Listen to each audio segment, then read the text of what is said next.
You can't be serious, man. You cannot be serious!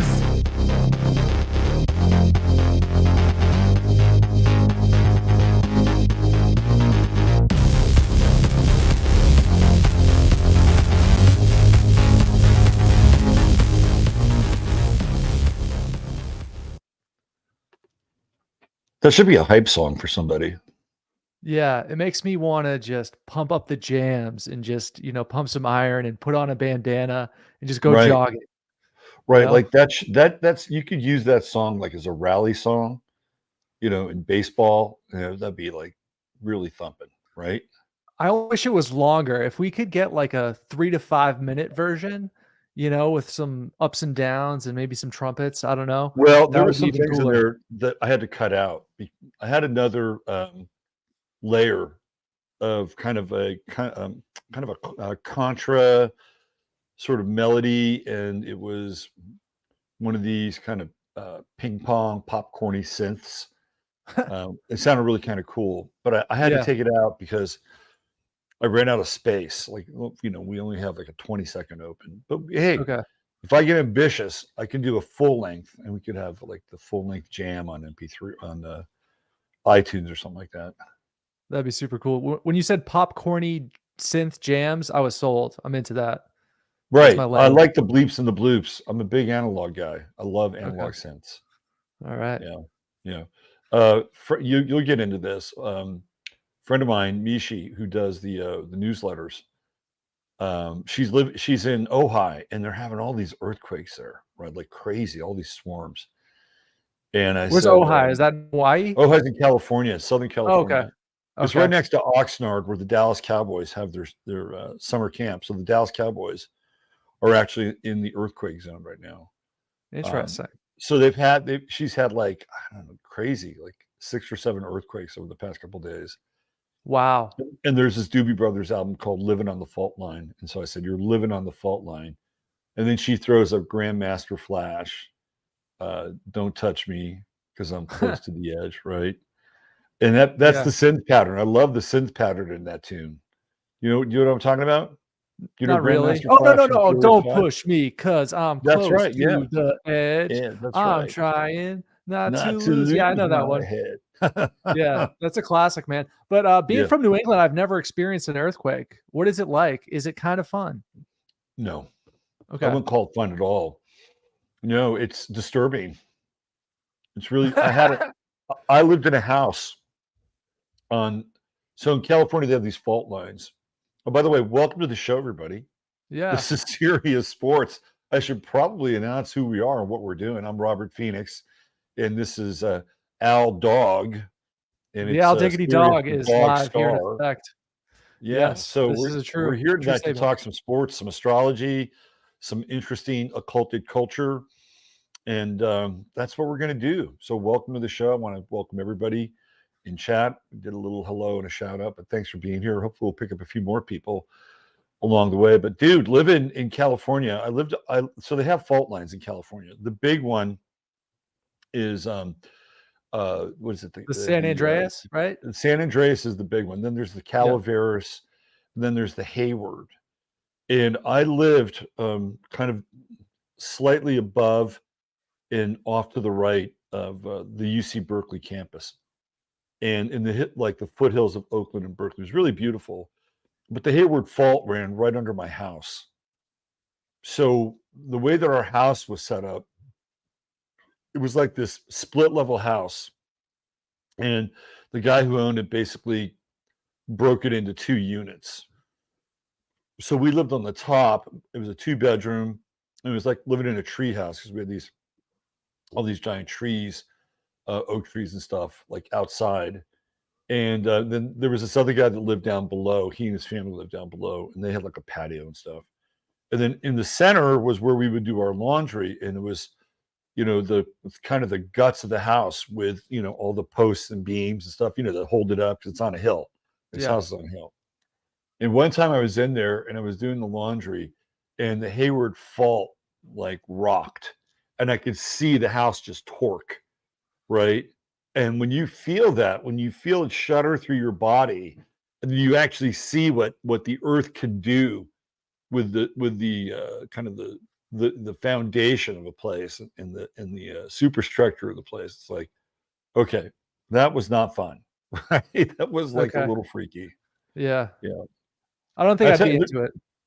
there was another time when I was flying into San Diego, and they had an earthquake in San Diego as our plane was crossing over the city, and I felt the earthquake in the plane.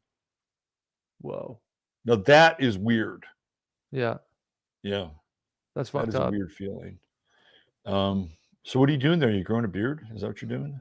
Yeah, I just let it grow out and then it gets crazy and then I shave it. And that's been the cycle for like the last few years. So Right. right now it's beard mode. Last week it wasn't as pronounced as it is now, but it's fully here, it's fully present. So you'd be a red beard.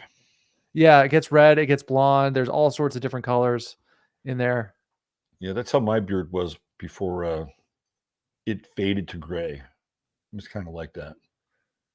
So Very how cool. far would you let it go? Would you let it just really go ZZ top, or do you go like the face version of Manscaped? Where are Well, you with that? so both with the hair and with the beard, it reaches a point where it's like this gets out of control, and then you just cut it because I never, reached the point where I could do that because before that, it reaches a point where things just go haywire because I have very thick, very curly hair naturally. So it's I was like, going to ask you, did you ever have the yeah, fro? Did you ever go fro? yeah. So if I grow out my hair, it'll be circular, almost circular in nature. Or it'll be super curly, and it'll be somewhat of a fro. You couldn't quite call it a fro, but pretty close. A lot of those guys, you're probably too young for this, but a lot of players in the 70s who were white Okay. had the perm fro, right? Okay. Don Stanhouse probably had the biggest one. Don Sutton had one. It was a phenomenon. You don't see that anymore with those dudes. You do see some cool hairstyles though, like some little mohawk, faux hawk type things. I've experimented with that. But Yeah, let's get into the that's sports, man. Let's get into the sports because we're in Mars and Virgo right now. I'm feeling the energy. I had a 10.5 hour day. Who cares? yeah. Mars and Virgo. Let's get after it. Let's talk about this thing in San Francisco that you wanted to talk about last week. Mr. Trey Lance causing a Yeah, racial controversy in San yeah. Fran. Look, I just want to acknowledge Christine's comment here. In grade school, Okay. experienced an earthquake that turned the playground asphalt into waves like the ocean. That's how That's a it bit works. much. That's a bit much. Mother Yeah. Earth is too powerful sometimes, and that would There probably are freak all me the the fuck elements are out. really powerful. When they are unleashed, they all have their terrifying potential, Mhm. you know. Water, you just can't do anything against water. Once water gets flowing, you're forget about it. You're Yeah. done, right? Um, I remember there were these floods in Australia. I think it was around 2010 or 2011, and they had a lot of news reports on YouTube. And I was mesmerized by these news reports of these floods in Australia because I was watching footage of this water just coming into these parking lots, and not just at a trickle, but like at a pretty serious volume. And Yeah. within moments, they were taking tractor trailer trucks and just moving them around like they were matchbox toys. I'm like, holy shit, that's what water Yeah. can do once it gets. It's all all the elements when they're unleashed can be at their optimal, uh, maximum optimal terrifying. So yeah, what do you got back there? You have cold back there, right? That was your thing, like freezing Honestly, winters. yeah, we do have cold here in New England, but we don't have any extremes. Like there will never be a snowstorm so powerful that it takes people out. We'll get a 2-footer every once in a while, but people are prepared for that. People Yeah, will probably go to work the next day, right? Because yeah, the infrastructure is prepared and everybody knows a plow guy. So in terms of extreme weather, we don't really have it. We don't really have the extreme hurricanes. We don't have the extreme earthquakes. We don't have any earthquakes. right. Tornadoes, we don't have those. Western Mass, they get some small tornadoes, but Yep. those are very, very minor in comparison to the Midwestern tornadoes. So we don't really get extreme weather. We get 4 seasons, and I'm not really complaining about it because it's something new almost every day. The only thing you have back there are Red Sox fans. That's the only thing. We do have Red Sox fans, and I want to kind of touch on sports fan culture because I do want to talk about something specific.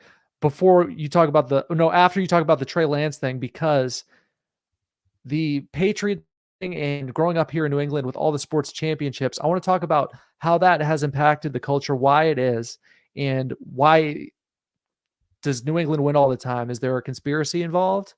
Is there Well, several? I mean, clearly with football, we'll talk about that later with Yeah. these aeons of football.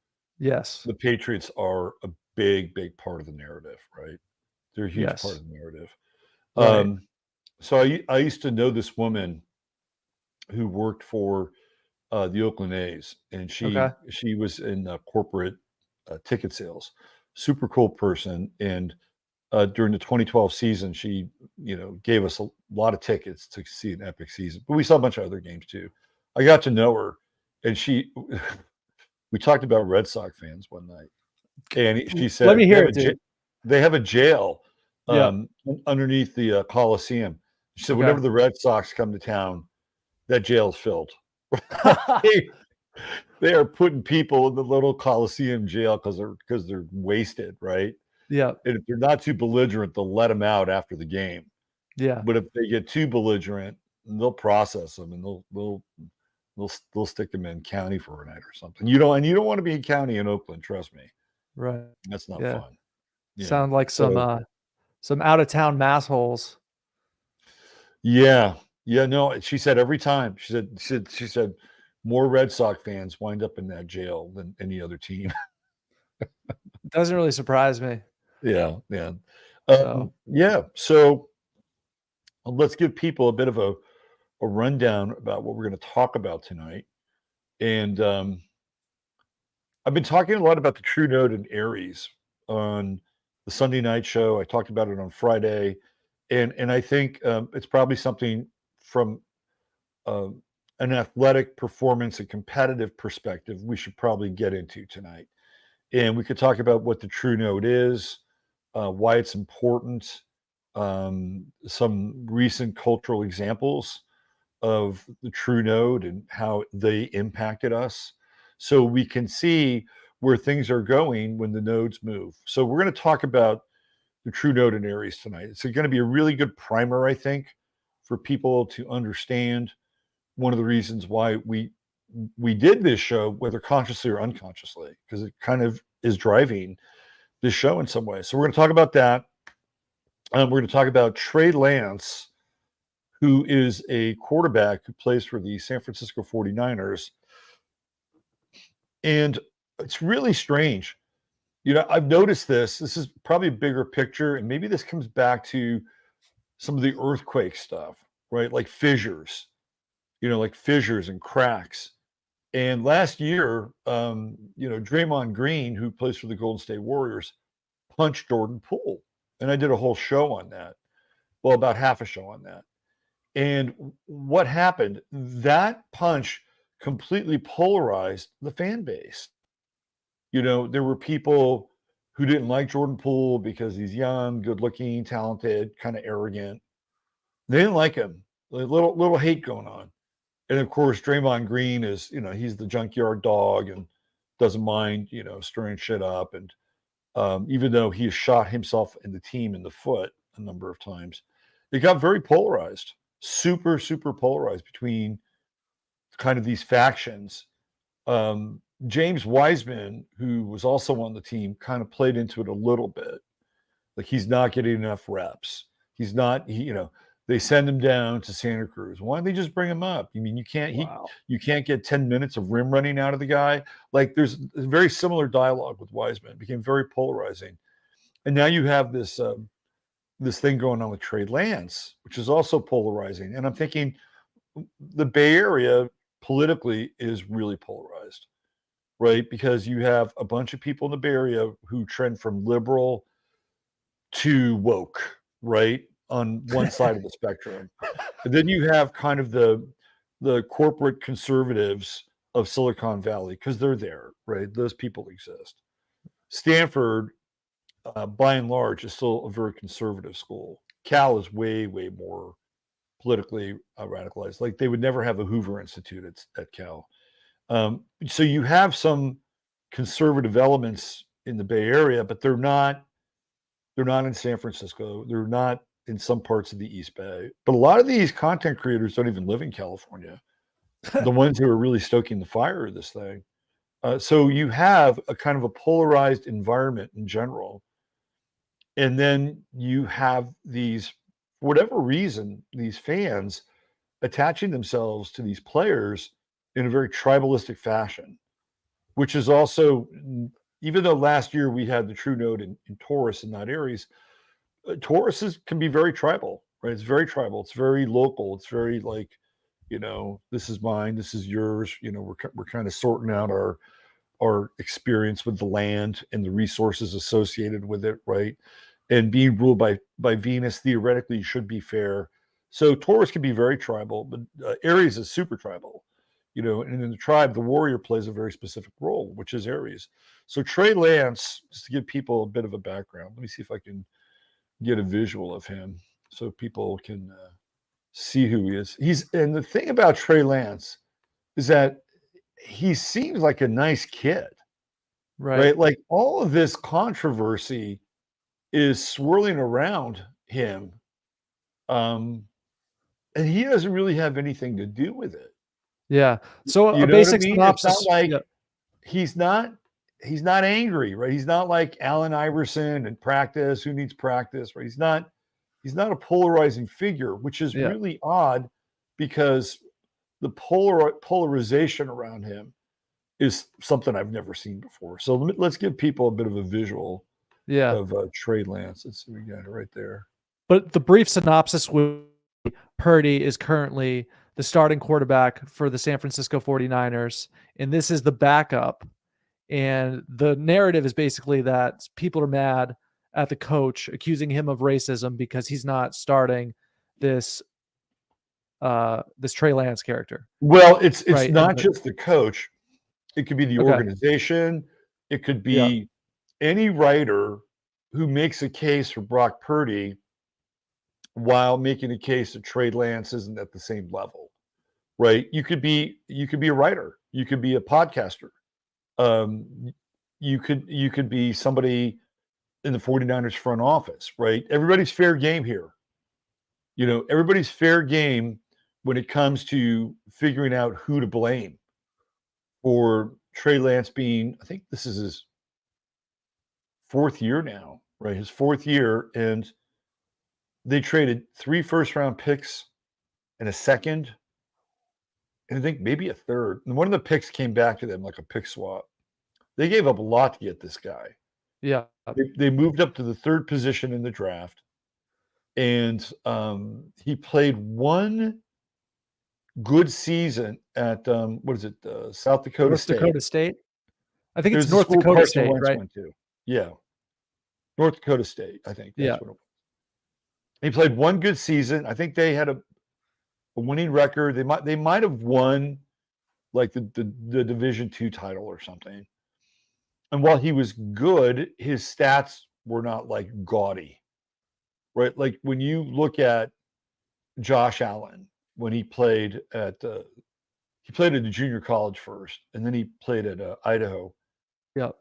And his stats were like eye-popping, right? Like really Trey Lance's stats were good, but they weren't eye-popping. And when he graduated from high school, he might have been like the 25th ranked quarterback in his class. Like he was not ranked really high. Right. And the only place that was willing to give him a scholarship was North Dakota State. And even in high school, he only played 2 years. Mm-hmm. He didn't start till he was a senior. And he had a good season, not great. And he wasn't a really highly rated recruit. So he goes to Idaho. I think he sits a year or something. And then the second year, he has a really, really good year. And they see all these traits, right? He's big, he can throw, supposedly mobile. This is sort of the new prototype of the NFL quarterback. And then the third season, COVID hits. He twists his ankle, sits out the season. Then he enters the draft. I mean, if you count the amount of games that he's played in his sophomore and his junior year of high school in one season, really, of Division II NC2A, the guy has probably played maybe, I don't know, 35 games, right? And that's not even college games. if he's lucky, that's what he's played. And then he gets way overdrafted. And all of a sudden, the 49ers fans have somebody that they can theoretically root for. Now, here comes the astrology. So Trey Lance is a Taurus.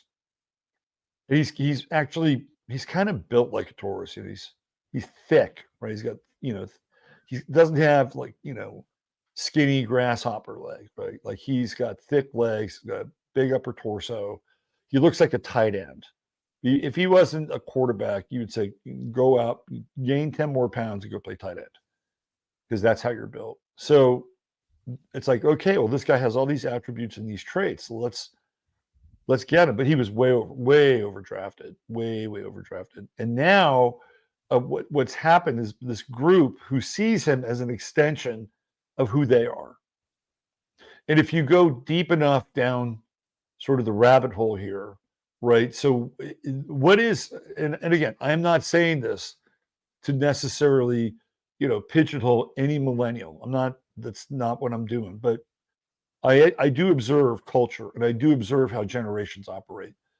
So millennials have Pluto and Scorpio, so they can be very extreme in their allegiances, right? And that's the one thing about Scorpio. If Scorpio latches onto something, it will be, the ride to die. I mean, that is like the most extreme version of loyalty. You'll find that here. You're watching it right here with Pluto and Scorpio. And of course, Trey Lance is the opposite. He's got all these planets in Taurus. And when he came to the 49ers, the incumbent, your guy from New England, Jimmy Garoppolo, was the starting quarterback. And the Niners were getting tired of him getting hurt. And Kyle Shanahan, who is really Kyle Shanahan's chart makes him a nervous wreck. He's a Sagittarius. He's got a few planets in Sag. He's got a bunch of planets in Virgo. So in astrology, when you look at the course, what you'll find is that Sagittarius is here at the top of the chart and Virgo's down here. So that's a square. They square each other. So when you have a square, it's dynamic tension and friction.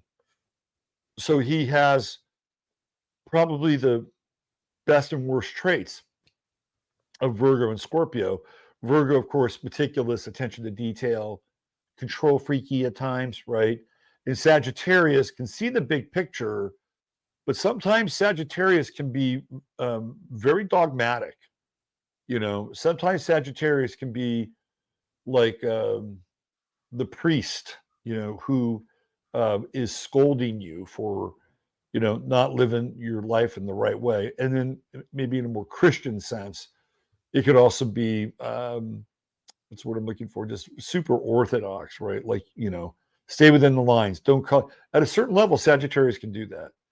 It can be very dogmatic. So you have the worst of the two elements coming together. But he's a genius when it comes to play calling.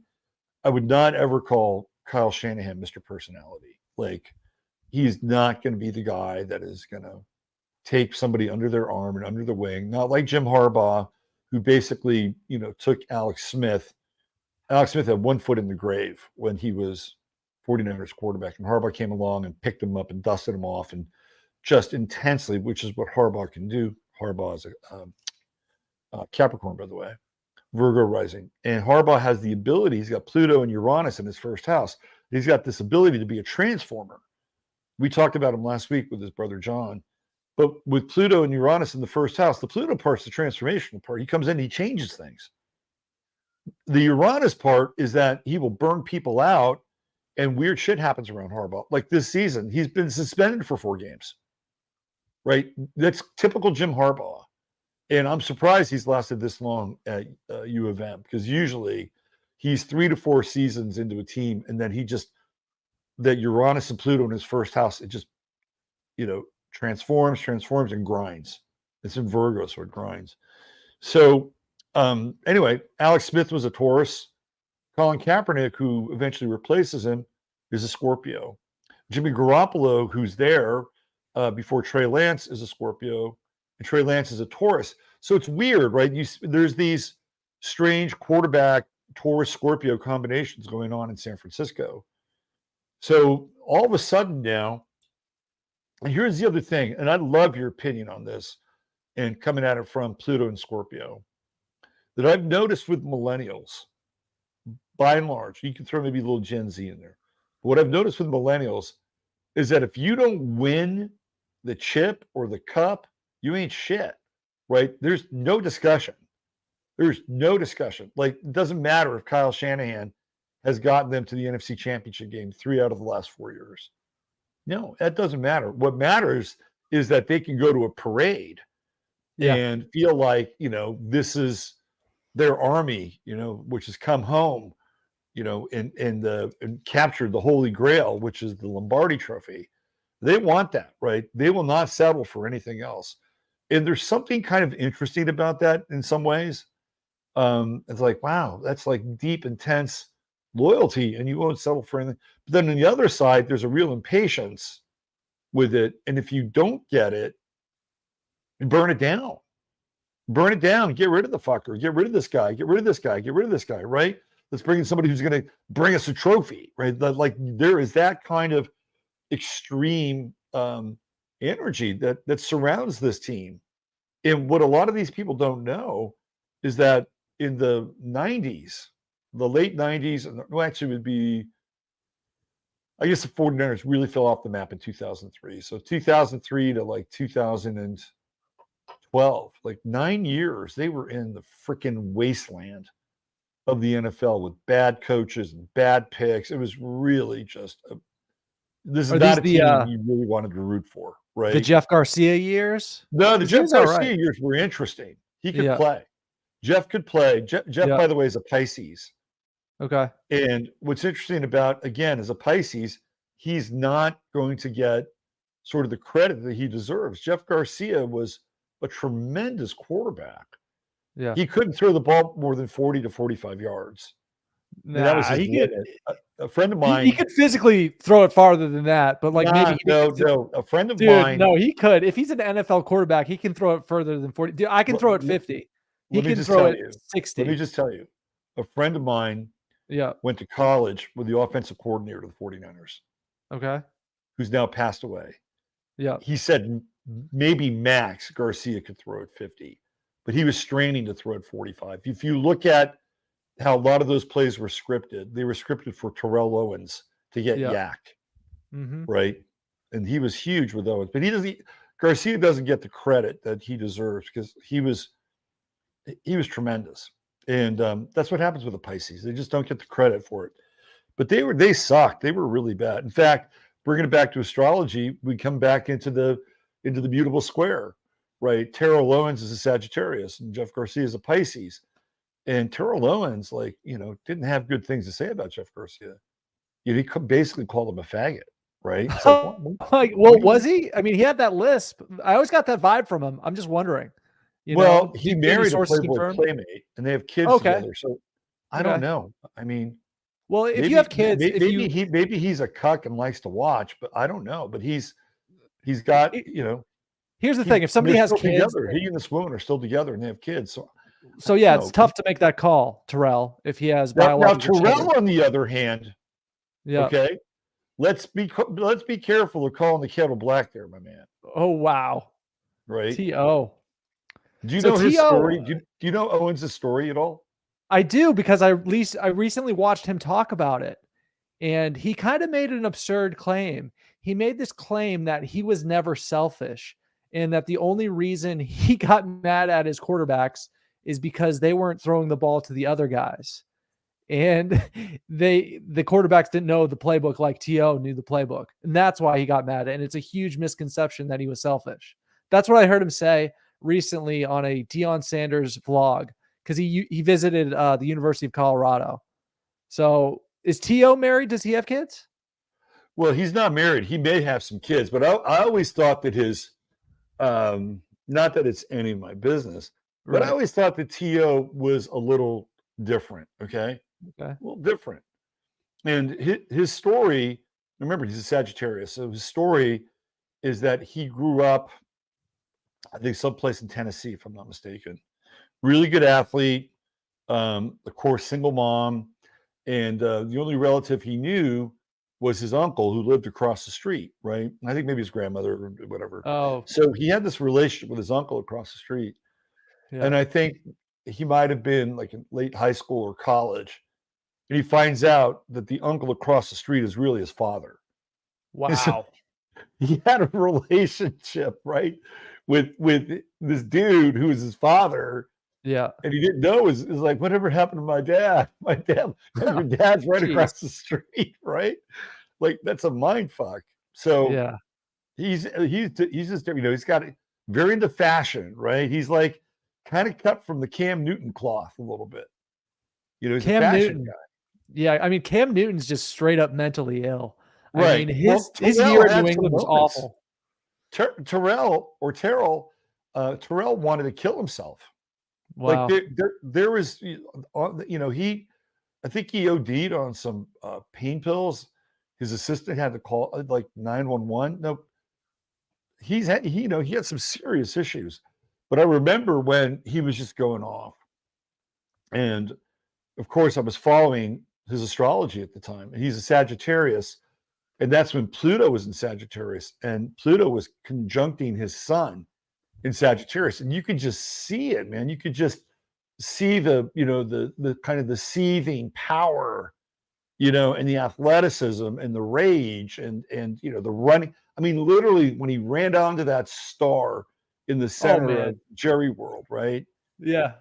And he ran onto that star, and who was George? What's his name? Knocked him off that star. To me, that was the Pluto Sun conjunction moment, right? Okay. And I think he's pretty close to the galactic center, if I'm not mistaken. I'd have to look at his chart. So he was channeling a lot of really intense energy during that time.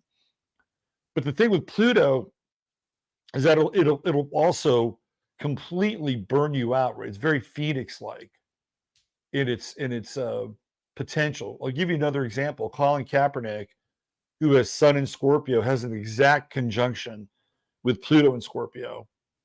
And so one of the things that made Kaepernick such a compelling figure and at least as an athlete for a while was he came onto the scene with just that intensity, right? I mean, he was like a blast furnace. It was like, wow, look at this guy.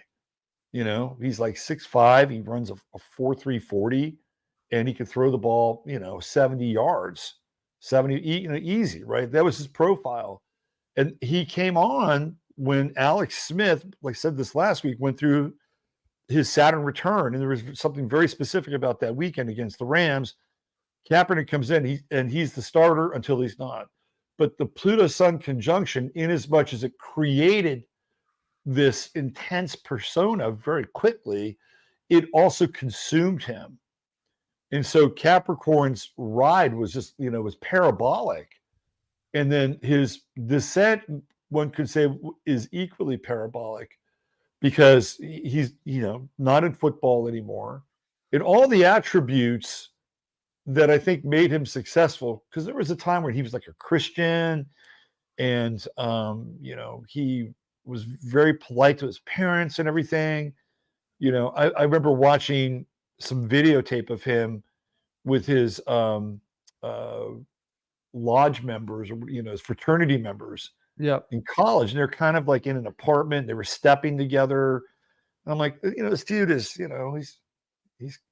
he's kind of corny in some ways, but he fit, right? There was like this fit around him that mainstream culture could accept. Like that's where he came from.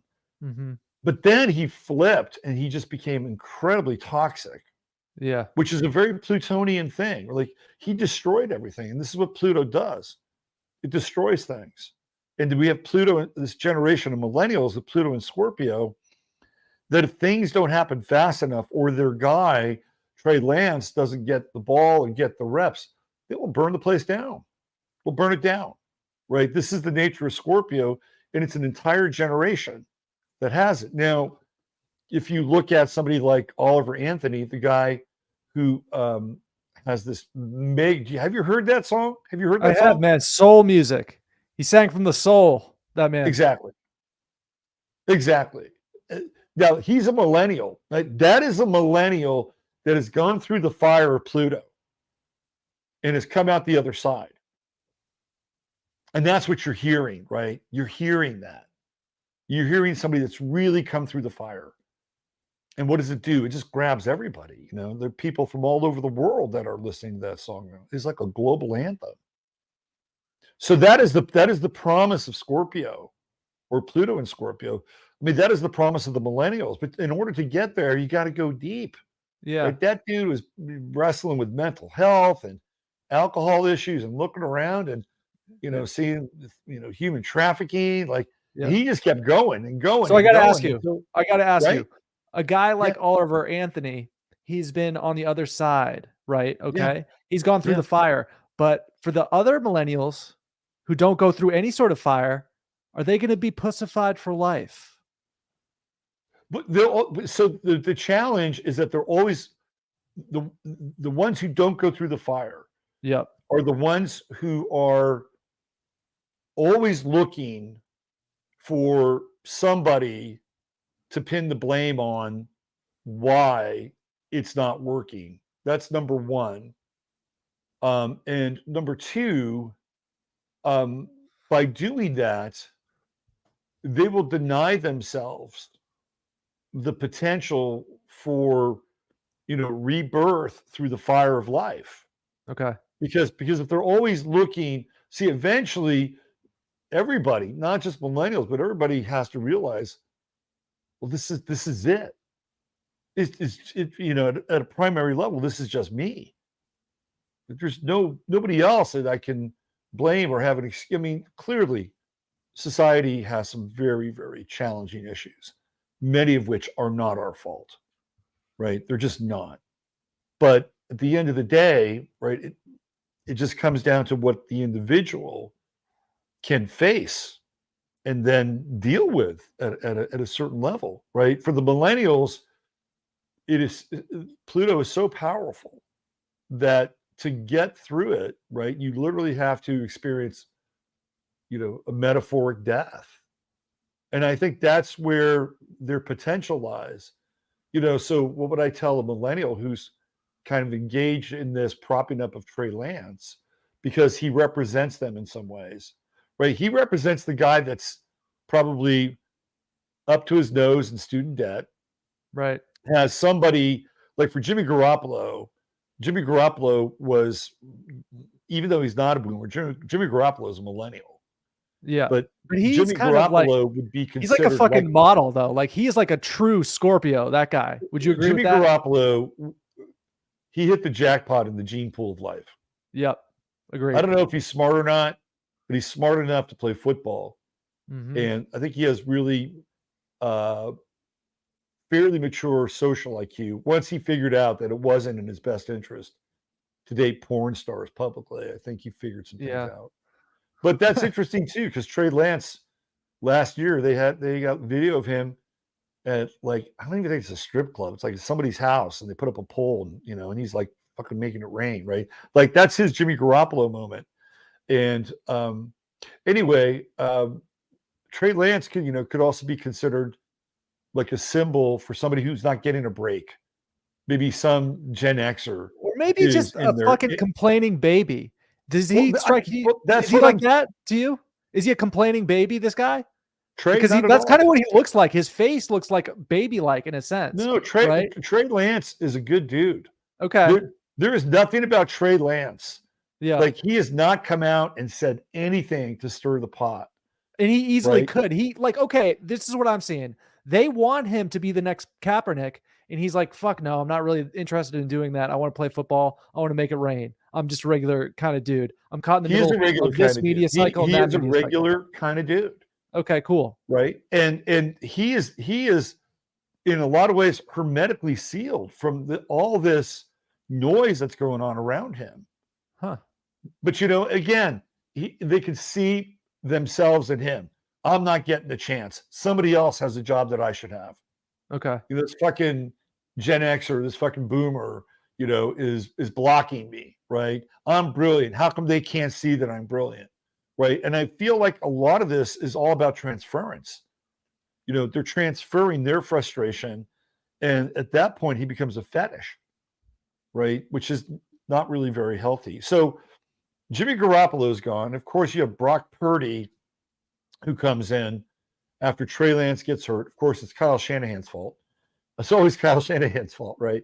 So Trey Lance gets hurt, and Brock Purdy comes in, and Brock Purdy is a Capricorn, right? So we'll talk about how a Capricorn would respond to a situation where he comes in. I think they play the Miami Dolphins or something. He comes in, or I forget. I think it was the Dolphins. It might have been the Seahawks. Anyway, he comes in and basically saves the game and takes them on a magical run. Like he's unflappable. It's like this guy has been playing for 5 years. Well, in some ways he has been, because he played 4 years of college at Iowa State. So, he has way more experience than Trey Lance, but he's also a Capricorn. And Capricorns have a sense of the moment, right? He says, this is it. They're always building. Capricorn always wants to get to the next level, to the next level. Yep. He gets so wait, in just here. to confirm, Purdy's a Capricorn? What's that? Purdy's a Capricorn, you said? Absolutely. Yep. Okay. Total Capricorn. And it was really funny watching him take off, because you watch him and they all say how mature he is for his age, right? He just took that team over. Yeah. That's a Capricornian ethic. And he also happens to be a big time Christian, right? And Okay. I think Trey is a Christian too, which is what people don't really talk about. But now they define the opposition or the polarization. Before it was Jimmy Garoppolo, now it's Brock Purdy, right? Yeah. And Brock Purdy represents everything that a certain part of the fan base absolutely detests. They detest him, right? Mm-hmm. He's white. He's boring. He's a Christian. He just got married. He's probably not much taller than most of these guys. It's not like Trey Lance, who's, physical specimen. So now you have this other thing going on. But again, these two guys are quarterbacks. They're not into it. They're not into creating this controversy. It's really the fan base and these podcasters and content creators, many of whom are millennials, and they're not just, buying Lance stock. Yeah. Right? They're like the Rothschilds after Napoleon lost, right? Yeah. They're buying everything. Everything. Okay. Lance. Yeah. So let's take a look at his chart. Let's do a Lance chart.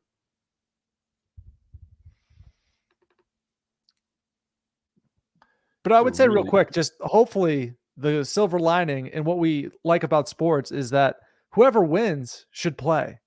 Despite any bullshit. If Purdy gets it done, he should be that's playing. The old story, right? America theoretically was a meritocracy, right? I mean, that's what it was. And we do know that it's not always the case. We know it's not always the case. There's nepotism, there's corruption, all that stuff goes on. But outside of other countries in the world, like, if you live somewhere outside the United States, let's say you lived in South America. Yeah. If you don't have connections, you ain't getting shit. Right? You are not getting shit. You here, at least in this country, we've had the opportunity to apply ourselves, and there are a lot of success stories, right? There's failures here, but there are some stunning success stories in this country. So yeah, to your point, it should be a meritocracy, especially with football, one would think. Well, let's check out his chart here. So I gave him a 12 p.m. Birth time, because I don't know his birth time. Some people, I think I saw a Venus or Libra rising chart, but usually when I don't know the time of the person, I'll either give them a sunrise chart or a noon chart, just so we can get a handle on some of the astrology here. So when we see his chart, right, we're going to go through the top. He's got Venus in Aries. He has Venus in Taurus, Jupiter in Taurus, Sun in Taurus, Mercury in Taurus, and Saturn in Taurus, right? So this guy is like, when you have 3 planets or more, that's called a stellium. He's got a super stellium. Super stellium. And Taurus has staying power. And a lot of people were thinking that Trey Lance was going to be fast. He's not really that fast. I mean, he's fast, but he's a Taurus. He's like a bull. He has to get up to speed. His acceleration point is nothing like somebody who has good burst. He doesn't really have good burst. But if you got him into open field and he got some momentum, he might be hard to tackle. One of the things that has been leveled at Lance is processing, right? Processing information and seeing the field. And I think astrologically, he has an issue with that. And you can see it here with Mercury and Saturn, right? Mercury represents our ability to communicate, articulate, process information, move, right? Mercury is Hermes. He is the messenger of the gods, right? And then Saturn represents form and structure and order, and it's solid, and it's ruled by Capricorn. And here, Saturn is literally slowing Mercury down. That's what it's doing, right? He's Trey Lance. I wouldn't say he's smart. I wouldn't say he's dumb. I think it takes him a while to learn, right? So one of the big things in Ninerland is that he needs reps. I would agree with that. The problem, and this gets into his chart, the problem is timing for Trey Lance, right? He wound up on a team that is built to win now. And this is a guy that played one full season in college and maybe a season and a half in high school, right? I'm not even sure he started when he was a junior. He doesn't have reps. This is a guy that needs reps, right? But he gets to this place where it's not the right time. This is Uranus. So he has Uranus-Saturn square. And in astrology, that's a timing issue. You're either ahead of the time or you're behind the time, right? It's clearly a timing issue. So somebody like Trey Lance has to stay around long enough in one place so that the timing issues, literally on the field and just in his life, are going to be worked out, right? This is a conflict inside of his chart. He also has a Sun-Jupiter square, which I think, conjunction. And in astrology, this is all called chasmy, like, where one planet theoretically erodes the influence of the other. I think there's some truth to that. But also, you just look at Mercury, Saturn. This is somebody who, it takes him a while to process things. And you can see him. You can see him on the field. He doesn't process quickly. But I think, again, given enough opportunity, he could get it, right? The Sun-Jupiter conjunction, which is here, gives him a fairly good attitude. Or he can look at this from a place of learning, wisdom, the higher nature of Jupiter. And he'll have some good relationships as a result of this. Maybe it's a quarterback coach, maybe it's somebody he meets, right? The Venus-Jupiter conjunction is fortuitous, and the conjunction's about 8 degrees apart.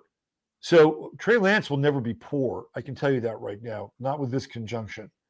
But his timing is kind of ridiculously off. And it takes him a while. Now, here's Uranus coming up here, and Jupiter's here. So Jupiter, I think, gets to about 15 degrees, and it's going to go retrograde. It'll be interesting to see what happens with the 49ers in the postseason, because Jupiter will be kind of back here, like Jupiter Sun, Jupiter. That's one of those periods where, sort of like the hand of fate can tap him on the shoulder and say, put me in, coach, I'm ready to play, or something like that. Or, kid, you're in. Whether or not he stays in the team, that's a whole other issue, because they have 4 quarterbacks on the team. But he's entering into a really interesting time. And I feel like next year is more of Trey Lance's year than this year, wherever he is, right? So if I were to sit down and talk to him, this is what I would say. I would say, just be patient. And with Uranus here, there's something kind of fated, that could take place. He's got the Uranus square. I mean, he kind of went through that last year where he hurt his foot, and then Brock Purdy took over. Would it be out of the question for that to be reversed this year? I don't know. But something, again, happens, and it sort of changes his arc, and it changes his timeline. His timeline has been off. And people have timelines. And if you're not on the right timeline, your life is way more difficult. And how you get on the right timeline is you follow the true node. Like, if you are following the true node, you're more on your timeline. And so he's got this true node in Cancer. We're going to talk about the true node in a bit. He also has Mars in Gemini. Now, what's interesting about his chart is he has what's called a mystic rectangle. Can you see that? Yeah, I can. So the mystic rectangle, in astrology, they have the grand cross, they have the grand square. And you'll see planets that have literally, there'll be a big square and an X running through it. And those are challenges. People that have those have serious challenges with their chart in their life. Like those are kind of like the granite blocks of self-mastery, right? But the mystic rectangle is very interesting in that it allows the individual to kind of be like a cat and sort of, fall on their feet, right? When they fall, like they land on their feet. There's something about the mystic rectangle between the sextiles and the trines. It's almost like a safety net in some ways. And when a planet conjuncts one of the focal points here, in this case it would be Mars, and that would be next year when Jupiter conjuncts Mars in his chart, I think it would be a really propitious time for him. That's why I think next year will be good for Trey Lance. And it's not this year. This is maybe when Uranus comes back and sits on Saturn again and squares Uranus, it's going to go retrograde. That can readjust his timeline. But he's off. This guy's off. He's totally off. Everything and you can just see it in his chart, right? With the Uranus square, he's off. Like you probably should, like just when he's getting good, COVID hits. He twists his ankle and he says, I'm done, I'm tapping out. Misses his junior year, but it's his junior year, so he's draft eligible. And he really should have done, or could have done, is played that season. But of course, he didn't. Now, there were people that did play, but he chose not to. And I think an agent got into his head, said, look, you had a really good year, right? Don't go out there and risk an injury or your draft status, right? Just tap out. And I think he heard that. And I think that was not in his best interest. I also feel like he has some Pluto of his own to pull on. Now he's Gen Z. He's clearly Gen Z. Right? Gen Z is demarcated by Pluto and Sagittarius. Wow. Uranus and Neptune in Aquarius. I've sung the praises long ago. This is kind of Longo's time, right? Okay, I agree. Yeah, this is around where he's born, right? So Lance is interesting, and I think he'll do fine. But again, if you look at like the millennials who show up around 1995, 96. I think 85. Scorpio. 85, right? 85, yeah, thank you. Yep. 85, 86. And then Pluto just comes through here, right? And it's just kind of, parabolic. It's coming, not parabolic, that's not the right word. It is reflective. It is reflective of everything over here that's in Taurus, right? So it's really interesting that they have latched on to all this Taurus energy. Like, and Taurus is physical, right? And Scorpio is psychic. And I can see these guys. I watch them on Twitter, and they are like using Twitter as like a cyclotron. Like they are trying to pump psychic energy. They're using Twitter as like a magical device, and they don't even know it. Okay. So it's kind of like Lance is their cryptocurrency, and they're trying to pump his value by that is a really great analogy. Yeah. That is a really great analogy. So here's my question to you, Robert. He's their Doge, right? He's their Doge. Right. So I got a question for you though. How do we take this podcast where you're going over the charts of these quarterbacks and penetrate the Niners fanhood online atmosphere and just fuck them up with astrology? Well, just like interject the truth. This is one of my goals, right? I've been wanting to talk about this. Yeah. So what we need to do is we need to cut a standalone video of this. Yes. Okay. And we just put that up. Yeah. And I have no problem like sending their whole missile to Niner Nation. Right. Exactly. Their whole ecosystem. We got to put a fork in it. You know what I'm saying? And be like, yo, you need to check out Sirius Sports. You guys aren't serious. You're not looking at these charts. Look at my analysis. This is the only place where people are getting this type of sports analysis. I totally agree. I agree. Yeah. So the other thing too, and this is for me, this is problematic. There's a young guy who is a podcaster in the Bay Area, and Yep. his name is Grant Cohn. And Grant's father, Lowell, used to write for the Chronicle when I was a kid. And Lowell went to Stanford, and Lowell was very conservative. And he's from New York, and he's Jewish. He married an Italian woman, so Grant has a bit of an Italian sort of vibe to him. You just kind of feel it, right? And when Grant started to write for the Santa Rosa Press Democrat, I thought he was really talented. And I knew his father was had been a sports writer. I'm like, oh, so Grant's doing this. So I used to follow him on the Santa Rosa PD, and then he got hired by Sports Illustrated with one of their networks. So he started to do podcasts. And Grant just took off. He was really, really good. He was engaging. He's funny. He's kind of a contrarian and a wise ass. Grant's a Capricorn, by the way. And he, wound up getting all these super chats. So Grant blew up, right? He's really blown up in the YouTube world, Twitterverse. But Grant has been doing this racial dog whistle, which I think is really dangerous. It is really, really dangerous. I've seen him do it a number, and he does it because he knows that card is there to play anytime he wants, and he'll get clicks, and he'll engender loyalty from people, right? And he doesn't care if all these other people come in and accuse him of being a racist or a dog whistler, because those are views for him. It's just all energy, right? So that's what he's doing. But he's been doing this for a while, and I've seen him do it quite a bit, whether it's with Kyle or Jimmy.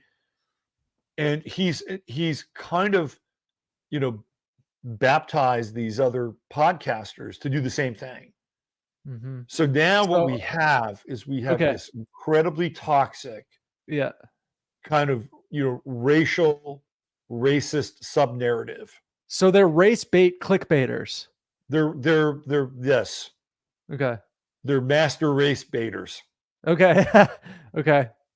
I see what you're saying. But yeah. So it's kind of like they stoke the flames to get views for their podcast. Okay. Right. But I also think they believe.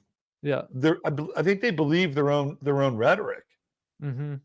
Right. They're not like somebody like who would be a good case? Somebody like maybe Skip Bayless and Shannon Sharp, right? Like there was a while there where those guys were just playing roles, right? They're just playing roles. Big time. And, they could, take the mic off and high five each other and it's all over, right? I do think that there is something inherently cultural about what's running through the sort of the Niner Twitterverse and the Niner podcast verse. Right. You can see it. And I don't see it with any other fan base, right? Like you and I were talking ahead of time. I never heard anything about this coming out of Green Bay with Aaron Rodgers and Jordan Love. Nobody ever, Mike LaFleur is a racist. Aaron Rodgers is a racist. He won't help Jordan Love. Like they just didn't talk about it in that way. Right. So you think this is something that's unique to San Francisco? Because it seems is. That way. That's what I was trying to share. Yeah. Is that as a culture, it is a fractured culture, right? This goes back to the fault lines. Right. This goes back to all those faults. Whose fault is it? Yeah. Right. They're looking for fault, literally. And also politically, San Francisco and Oakland, Berkeley have been radicalized for a long time. It goes back a long ways, right? San Francisco there is that. Yeah, it's the only California city that I've been to, and because I went there for a job interview like a long time ago, and I wasn't that impressed with the city, man. I think there's probably some beautiful parts that I didn't go to, but I mean, I just kind of explored, and I was like, whoa, this place is different. Like this place is just people on people on people, and it goes forever, and all sorts of different looking people, and a lot of just kind of zombie characters walking around as well. Do you think San Francisco is unique and it represents sort of cultural decay in a sense? Yes, very much so. Very much so. Yeah. I'm trying to find this this bookmark. I want to play it for people just to give them a sense of what I'm talking about here. Let me just do this bookmark thing. Hold on. It's a bookmark on Trey Lance or something on San Francisco. Hold on. It's on yeah, it's a fight that took place the other night. Okay. In San Francisco. In San Francisco amongst the Yeah, fans. let me just show it to you. Yeah, let's see it. But I gotta say, sports fans getting drunk and fighting at these games has got to be like the lowest form it's of terrible. humanity. It's just awful. It's stupid. It's just so barbaric and dumb. It's And these stupid. people, It's yeah, they look so fucking dumb when they fight at these games like drunken barbarians. It's just awful. I got to say, we can get into this. We could do a whole episode on this, but I love sports and I love this astrology intersection, but sports fan culture, pretty tough to be a part of. Well, we're here to bring a different discussion to all this stuff. Exactly, because like we're more higher minded than these guys. Well, let's just say we have a wider peripheral view. Okay. Right? It's just a wider view. Mm-hmm. So this is in the stands, and how many of these people were John about Trey Lance and Brock Purdy? Let's just watch this. This is from the Niner game on Saturday night.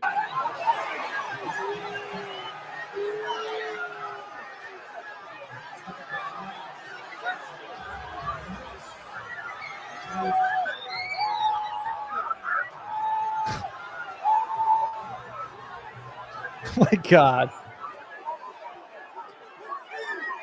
What plebeian scumbags. Oh my God.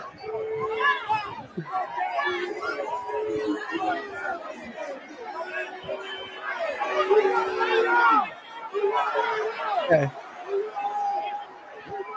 So what I see here is a lot of that's the guy. That's the guy right there. That's him. That's him. There's always one of those guys. That's him. That's him. But I see a lot of different tribes in this crowd. He was talking shit about Trey Lance. You might have called him the N-word.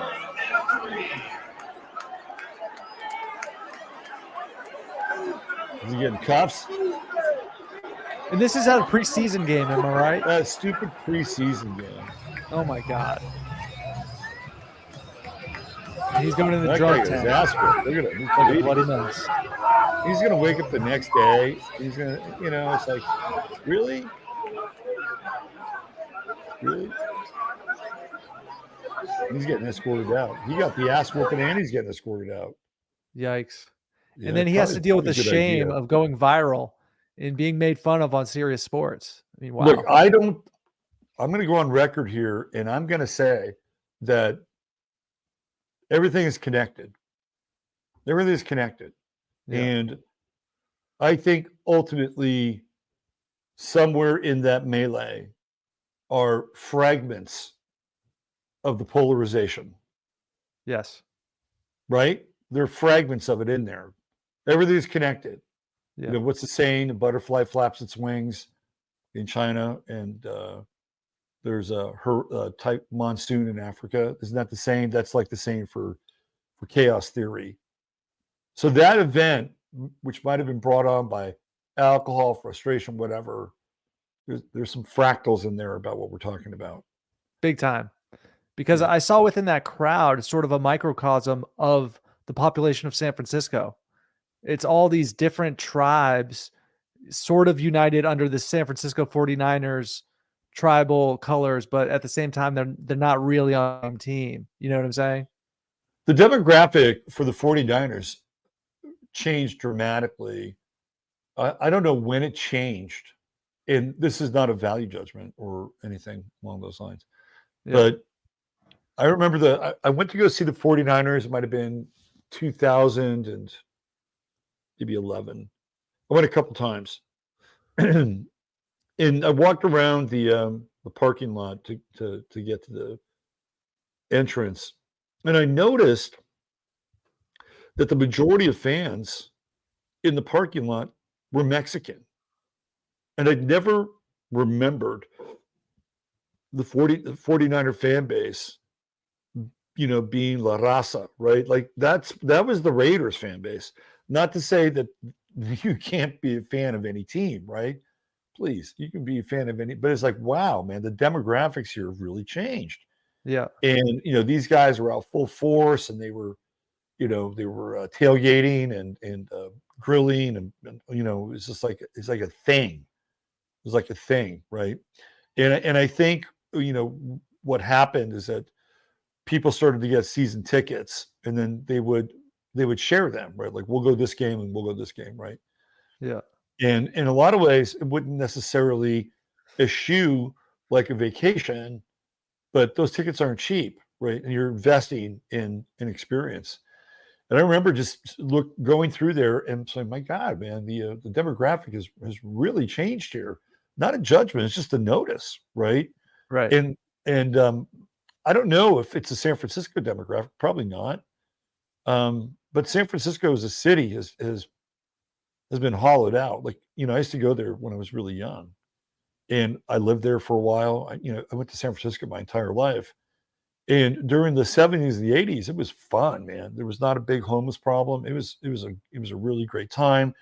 The Niners in the 80s, they were the shit, right? I mean, it was high times. I remember the first Super Bowl parade I went to when they beat the Bengals. It was great. Like, there'd never been a Super Bowl, and the city was alive, and it was just a hell of a lot of fun. Those were high times in the 80s. It was cool. Now they're turning into a Chinese ghost city, right? That's what's happening. Yeah. Yeah. So that fight, again, let's bring it back to astrology. Yeah. In astrology, we have the true node in Aries. And Aries represents warriors and male energy and competition, pugilism, boxing. Yeah. So what we were witnessing there was, a diffuse and poor expression of the true node in Aries. That's what we're watching. This true node, I'd like for you to speak a little bit more about it, because I am taking your astrology course. I love it. It reminds me of a college course, frankly, especially that PDF you got there. Your course is excellent, but I want to hear you talk more about this true node, because I've been trying to learn more about it. Is it a star, this true node? What is this true node like, literally? That's a great question. So the true node is the ascending and the descending plane of the moon. Here, let me give you a ascending picture and of it. descending plane of the moon. Okay. Yeah. But I learned all about Aries because me and Longo just did our first Astro Chads episode. It came out on Aries. So that was good. That was a success. Good. I saw that. Excellent. Oh, so yeah. We got 12 more already recorded, and they're all coming out. So it's going to be a lot of fun. It's going to be a fun series. I think it's going to be a hit, because this is what people need. People need Sirius Sports. People need Astro Chads, because the vast majority of the population is just like me, in the sense that they're just now learning about this stuff, especially as we enter the age of Aquarius. I think now is the time. So this could give you an idea of how the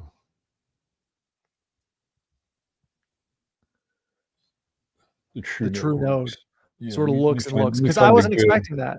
I didn't know it had anything to do with the moon, because whenever people said true node, I thought it was just like a big star or star formation more so, but we're learning a lot here. All right. So and the true node is in Aries, and that's going to be for a while now. So nodal cycles are 19 and a half months.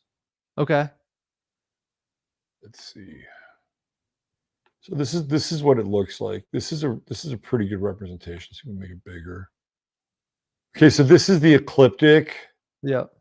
And this is the plane that the theoretical planets are on. Okay. Right. So you could see the Earth on the ecliptic. If you were to go further into the ecliptic, here would be Venus, right? And then you'd have Mercury. So the further out you go on the ecliptic, you find the other planets. So here we can see the moon, right? So there's the moon. And this is the moon's orbit. So we have the south node, which is down here, and that is called the descending plane. So again, in theory, the moon, as it rotates, right, with its one face facing us, does this slight a slight arc, like it goes slightly up and then slightly down. And the reasoning behind this is that at certain points, the moon is actually closer to the Earth than others. I mean, you can actually see how close it gets sometimes. And if you have an ascending plane, what it does is that theoretically, it makes sure that the two bodies would not meet on the same plane. So the moon would always sort of arc above and then arc down. So that is the true node and the south node. So the true node is connected with the ascending plane, and the south node is the descending plane. Okay, so that's the astronomical sort of notation for it, right? The astrological notation for it is that it will be like the ascending plane will be in a particular sign for a 19 and a half month period. And the thing about the true node, which is important, is that it also captures eclipses, right? So when the true node is in Aries, essentially, again, this is where the theoretical, right? Theoretical sun moon happens, right? Like so the moon will move in front of the sun, right? And then you have a solar eclipse, right? Or you have the lunar eclipse where you can't see it, right? Like it's behind the sun. So that's how the eclipses work, and they're always predicated by the ascending and descending plane. So this series of eclipses we're in now will be in the signs of Aries and Libra, because the true node or the ascending plane is in Aries, and then the south node or the descending plane is in Libra. So what you'll see is with the south node, you will get the lunar eclipses, and with the true node, you'll get the solar eclipses. Okay. Generally, that's how it happens, right? So a lot of times, eclipse season you might see 4 eclipses in an eclipse season. I think this is a short one. I think it's only 3. I think it's two solar and 1 lunar, if I'm not mistaken. There could be a 4th, but I think I'd have to look it up. But I know there's 3. So we have one on the 14th that's coming, and that is a solar eclipse in the sign of Libra, and that's on the 14th. And then in April of next year, I believe it's April 8th, I think, or April 9th. That's a huge one. That's a solar eclipse that is, you're going to hear a lot of astrologers talk about it. So these are 2 of the 3 great eclipses that started in 2017 when we had an eclipse in the sign of Leo at 28 degrees. And that happened. I talked about this the other night. That happened right on Trump's ascendant, his rising sign. He has Mars there, and it was a very faded eclipse because there are images where he's just looking straight into the sun, which you're not even supposed to do with glasses. Like the ancients said, do not look at an eclipse.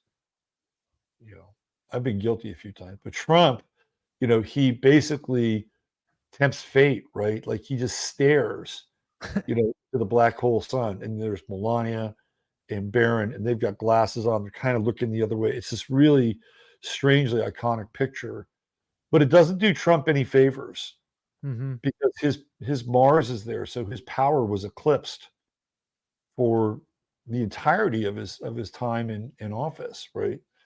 So the true node is an indicator of where the eclipses are. And when the true node is in a particular sign, and the south node is in the other sign, we can see where the action is happening, right? Okay. So I'll give you an example that you can wrap your head around.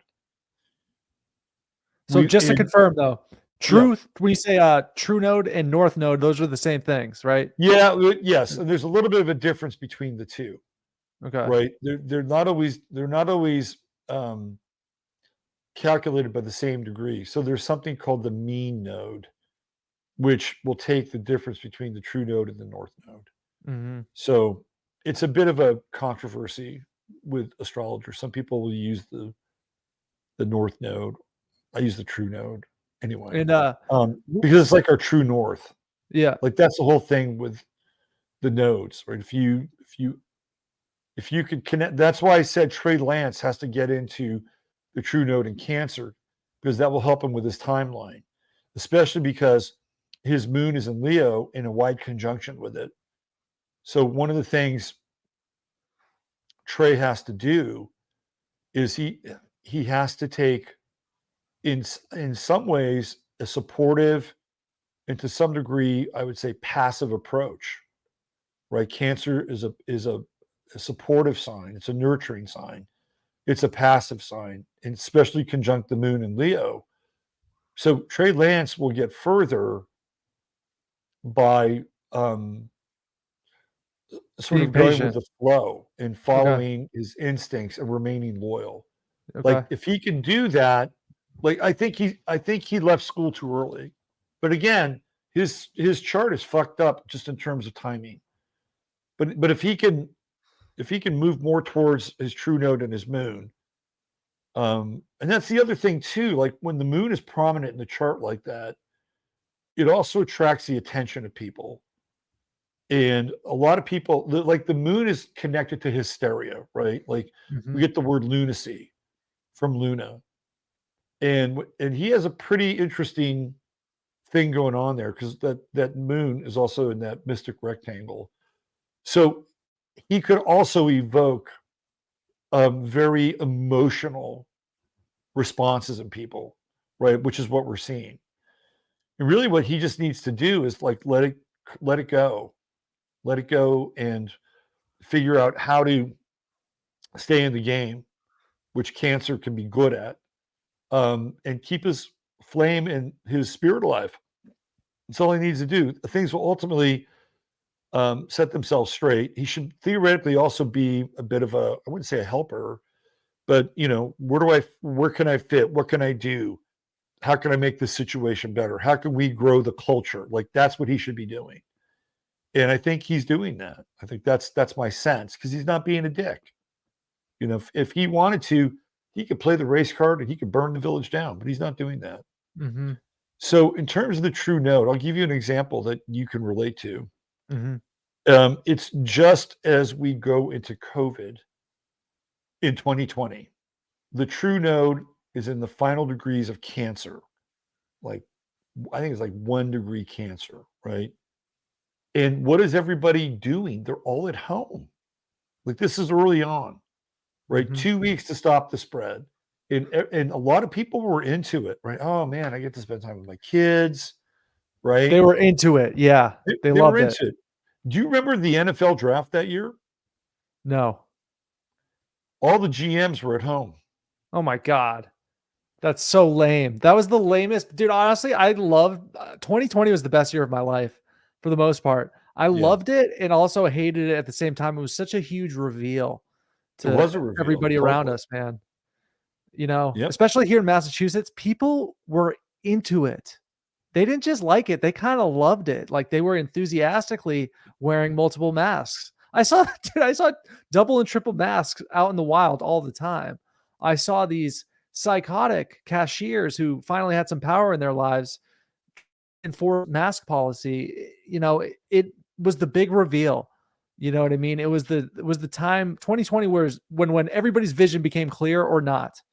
And yeah, I partially loved it, man. To be honest, it was kind of fun. Like not in the because I didn't participate. I went to work every single day. right, I wore a mask maybe a handful of times because I had to cash a check or I had to get a right, coffee, and I was just like, fuck it, and I just right, had to. But 95% of the time, I wouldn't wear a mask. You know what I mean? I would tell people I had a medical condition. I had a lot of fun getting kicked out of a lot of stores. That was a lot of fun. but also kind of like walking casually and just walking boldly and just not caring about this Bologna viral, as I called it. I used to call it Bologna viral, and it was just hilarious. Like, but I've moved That's on. why you're on this show. That's why you're on this show. Yeah. Susie Gemini has a really good comment about Lance. He needs to build a family life, perhaps. That's a really good comment, Susie. I would agree with that. Wow. No more strip clubs for you, Trey. Right. No more making it rain. That's a good comment. I would agree with that. And we got another Brandon one. Eves, GFX. What's that? Yeah, we have Brianna on sometime. That'd be cool. Yeah, I'd like to meet her. We should do like meetings too, like weekly Zoom or like a bi-weekly to kind of have a strategy and like make some awesome stuff. I'll add that to the like 500 other things I'm doing. No, I think it's a good idea. Seriously. Yeah. But yeah, that's what happened, right? I mean, they're doing the NBA, the NFL draft in their home. That's the true note in Cancer. It's home-like, right? It's home. You can see it. You can see what's happening, right? It's right there. And then it's also the emergence of Tony Fauci, by the way. Oh yeah. Right. He's a Capricorn. Prior to all this, we got to do a full show on this. But prior to all the COVID stuff, what happened? R.I.P. Kobe Bryant, our fellow Virgo. That's right. Yeah. I talked about him on Saturday night. Yeah. Dude, I was so happy when I found out he was a Virgo. I didn't know that. I was a huge fan growing up, but I didn't know he was a Virgo until you said it on Longo show last week. I was stoked when I heard about that. Yeah, 0 degrees Virgo. He's very he's very driven. Yeah. Right? Want to hear a funny sync? I had with Kobe Bryant. I was at this raw milk dairy farm, okay? I go there all the time. They have like the most incredible milk. So I go there and I'm wearing this Kobe Bryant themed sweatshirt that somebody gave me. It's got like number 8, number 24, and I think number 6, which was either his high school number or his Olympic number. So and it's got like this, it's like a black, and it's like got this like figure 8 kind of snake design thingy. Anyway, so I walk into this dairy farm and with this sweatshirt, and this woman's like, "Oh, hey, like what are the numbers on the sweatshirt?" I'm like, "Oh, it's like Kobe's numbers, I guess." Blah blah blah. And she's like, "Oh wow, I taught him in high school," and I'm like, "Whoa." And so I had to test her a little bit, right? So I was like, "Did Kobe have this super lame, like focused personality in high school?" And she's just like, "Yeah, he did. He was just super focused, and if like you really pay attention to his personality, pretty lame, and he was just so focused on basketball." And just basketball. Well, for years, he just modeled himself on Michael Jordan. Mm-hmm. Like he didn't have a personality. He did everything Michael Jordan did. And his mannerisms, his speech. I mean, he was cloning Michael Jordan. Yeah. And eventually, I think he found his own Kobe-ness. Maybe it was after Colorado. He found his Mamba energy. What's interesting about what you brought up and all the masks that were in that place, right, in New England, where theoretically this whole story started, right? This whole story about freedom and rights and, the self-determination. Like, I mean, that is, you got your cradle. It's Pennsylvania, it's Massachusetts, New York, right? That's the cradle. Right there, little Virginia, and then you have these people who have de-evolved so far from that spirit, right? And you brought something up earlier tonight that I think is worth talking about, and sort of the rise of these East Coast Massachusetts teams that are champions. Right? Like what is going on there, right? It's almost like they're just diverting people's attention and energy. Yeah. Right? These are the people that, again, you go back far enough, whether you're Irish and, kind of fighting your way into the world, or you're, God forbid, you're a Boston Brahmin, because you wind up getting elected to the Supreme Court, sort of. But it's like they transposed everything. Yes. And it became like that was the vicarious relationship Yeah. with things like battle, conflict, conquest, Yeah. identification. All that fierce tribal, regional pride energy got transmuted into those sports teams beginning in 2001 with the New England Patriots. But it wasn't just the Patriots. The Patriots had between 2001 and 2019, right? The Patriots had 7. They were in like 10 Super Bowls total between 9 and 10. They lost a few. The Red Sox won 4 World Series. The Celtics won. The Bruins won. And I could not ignore the fact that all of my people around me became sort of enamored with these teams, and none of the guys on the teams were from New England. None of them, like maybe a few. And so all this regional pride and all this energy is being directed towards these sports teams. And I personally, I have a lot of my own theories on it. And I think we should do a whole stream on just the New England sports championship sort of epidemic, you could call it. You know what I mean? And like people, it's nuts, man. People would call themselves the city of champions. I'm like, people thought they won 6 Super Bowls. I'm like, you didn't win 6 Super Bowls. You were watching TV. Like you're not on the team. Like those guys don't represent us. This is insane. Right. And, I was like, we're like, what did you do? Yeah. Who is we? Did we you play get who up this from your weekend? couch and go to the kitchen and get a beer at a important moment? Right. It's like, Right. It's always bugged me. It's always bugged me. And it's way too vicarious, way too vicarious. Well, that's one of the reasons why we're in trouble. Like as a Yes. country, we have gone so far down that path of projection and identification that, we've lost any kind of real gravity or center. And men are the ones that have been really hollowed out. And for a long time, sports was the only place that men could theoretically be men. And then that got took over by the cultural Marxists. And now what do we have? We have this ongoing debate about whether or not Kyle Shanahan is racist or Trey Lance is not getting enough reps because he's black. I mean, that's how far this thing has infiltrated. And you know what? Last week you talked about betting. There's starting to be, I saw it came and went very quickly, kind of, across the news panorama, that college sports may have a betting problem because they're now seeing and tracking known criminal figures having relationships and connections with players now. At what And level are we I talking? talked about that with the Henry Hill scandal, which, by the way, comes out of Boston. And shaving points, right? For, I think it was Boston.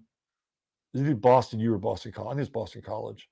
Boston College, and then the UNLV teams, I thought were just completely under the thumb of the gangsters in Vegas. So this is a problem now, right? This is a serious. College sports is moving in. College sports is going beyond where it's ever been, right? Yeah. With the NIL stuff, with the conferences that we talked about, with the gambling thing, which is, kind of out there.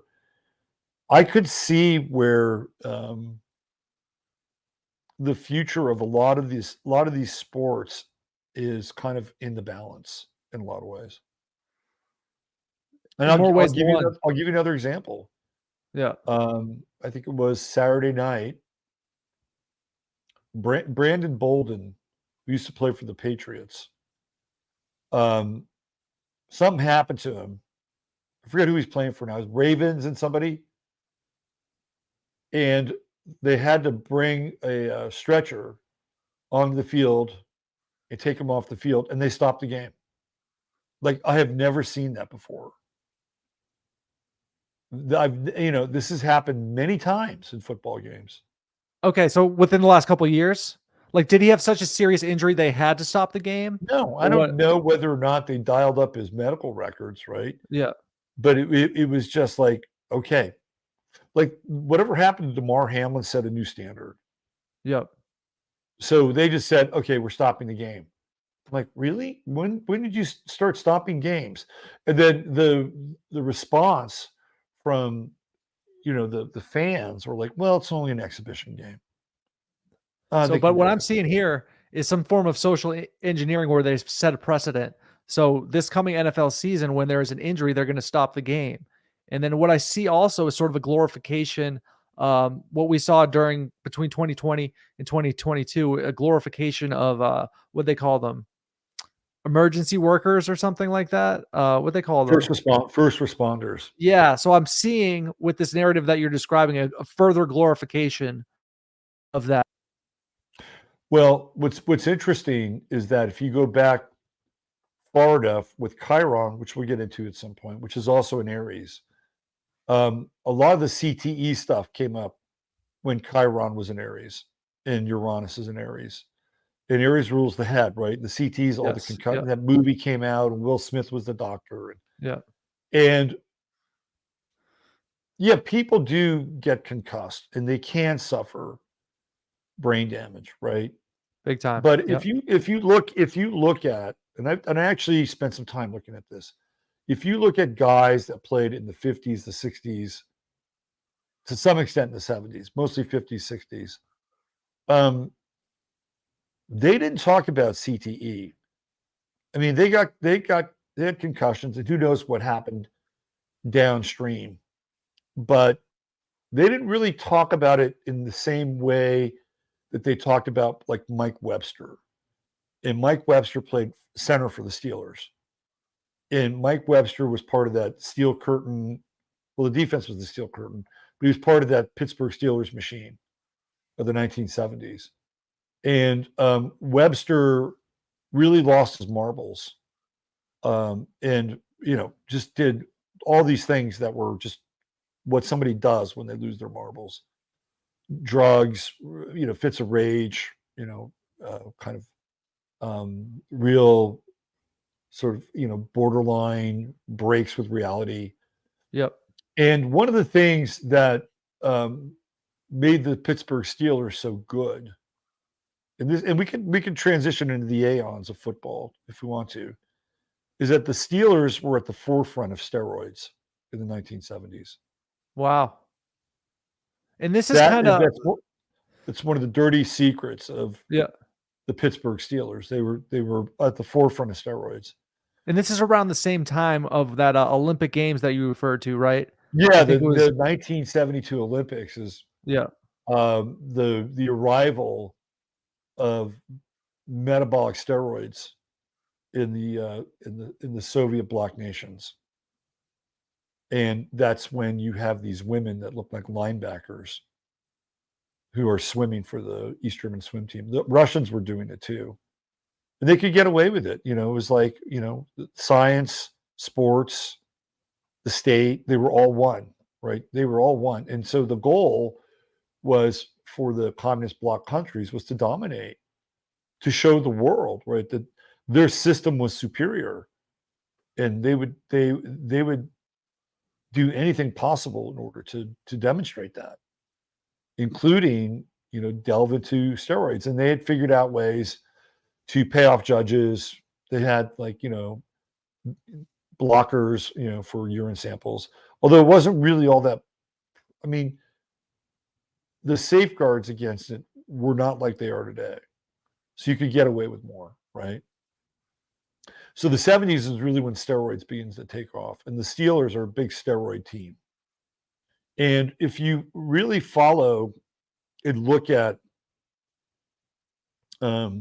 these guys that have had almost psychotic breaks, like you look at Ken Caminiti. Do you remember Ken Caminiti at all? Sounds really familiar. I'll Google it. Ken Caminiti was a baseball player. He played for the Houston Astros and the San Diego Padres. Yeah. And Ken lost his shit. Okay. And the reason Ken lost his jumpsuit. The reason he lost his shit is because he was taking steroids. Right. So you have a lot of players from the 70s who might be exhibiting what they would call behavior that would be linked to CTE, but I think it's different. I think there's this underlying issue with steroids in the NFL that really change a person's metabolism, their brain chemistry. And if you look at the brain chemistry part, you throw concussions in with somebody who is using steroids, and then it can become a total game changer. Yeah. Because if you look at people who takes, like Barry Bonds, for instance, if you look at Barry Bonds' head, pre-steroids and post-steroids, the guy has a huge head, right? Steroids will do that. Steroids increase mass everywhere, including the head. So if that's true, and you're also taking on collisions, head-on collisions, then you can't have a conversation about CTE without steroids. And even steroids themselves, and especially now the science of sports has changed, and steroids have gotten way more sophisticated. But back in the day, they were, they could be quite dangerous. Nobody really knew how to, insert them, cycle in, cycle off. So you get Caminiti, who just loses his mind, like somebody who has CTE, and winds up killing himself. Junior Seau. I was about to mention him. Yeah. So I lived in San Diego, and I went to this restaurant one night. It was kind of a weird scene in a lot of ways. It's called Roy's. Yeah. In La Jolla. So Junior was there, and he was at the bar, and we were at the bar for a while till we got a table. And Junior Seau was not that big. Okay. Right. He was not that big. And I'm like, oh man. And I'll tell you who he reminded me of. And this is a Boston guy. This is Bill Romanowski. Okay. And Bill Romanowski, I ran into at backstage at a Rod Stewart concert. And he was playing for the Niners back then. And I stood next to Bill Romanowski. I was taller than Bill Romanowski. And if I had decided to get heavy into weights, right, like my frame could put on more muscle than Bill Romanowski. Okay. So Bill Romanowski is another one of these guys that was a heavy steroid user. Yeah. Right. And he had a lot of concussions.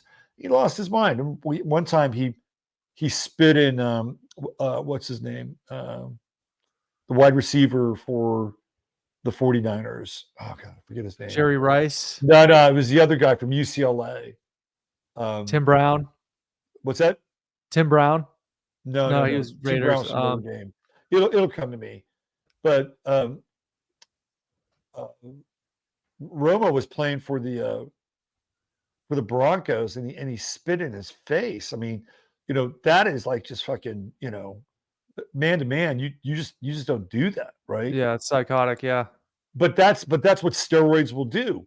And so when I saw Junior Seau, he reminded me body-wise of Bill Romanowski, like not a huge guy, and you have to literally use these steroids to put the muscle mass on your body. And of course, what happens to Junior, he kind of loses his shit, so, and again, what happens? Everything gets, except your wang. Apparently your wang gets smaller if you take steroids. It's the one thing, like, you get mini Wang syndrome with the steroids, but every other part of your body gets bigger, including your head.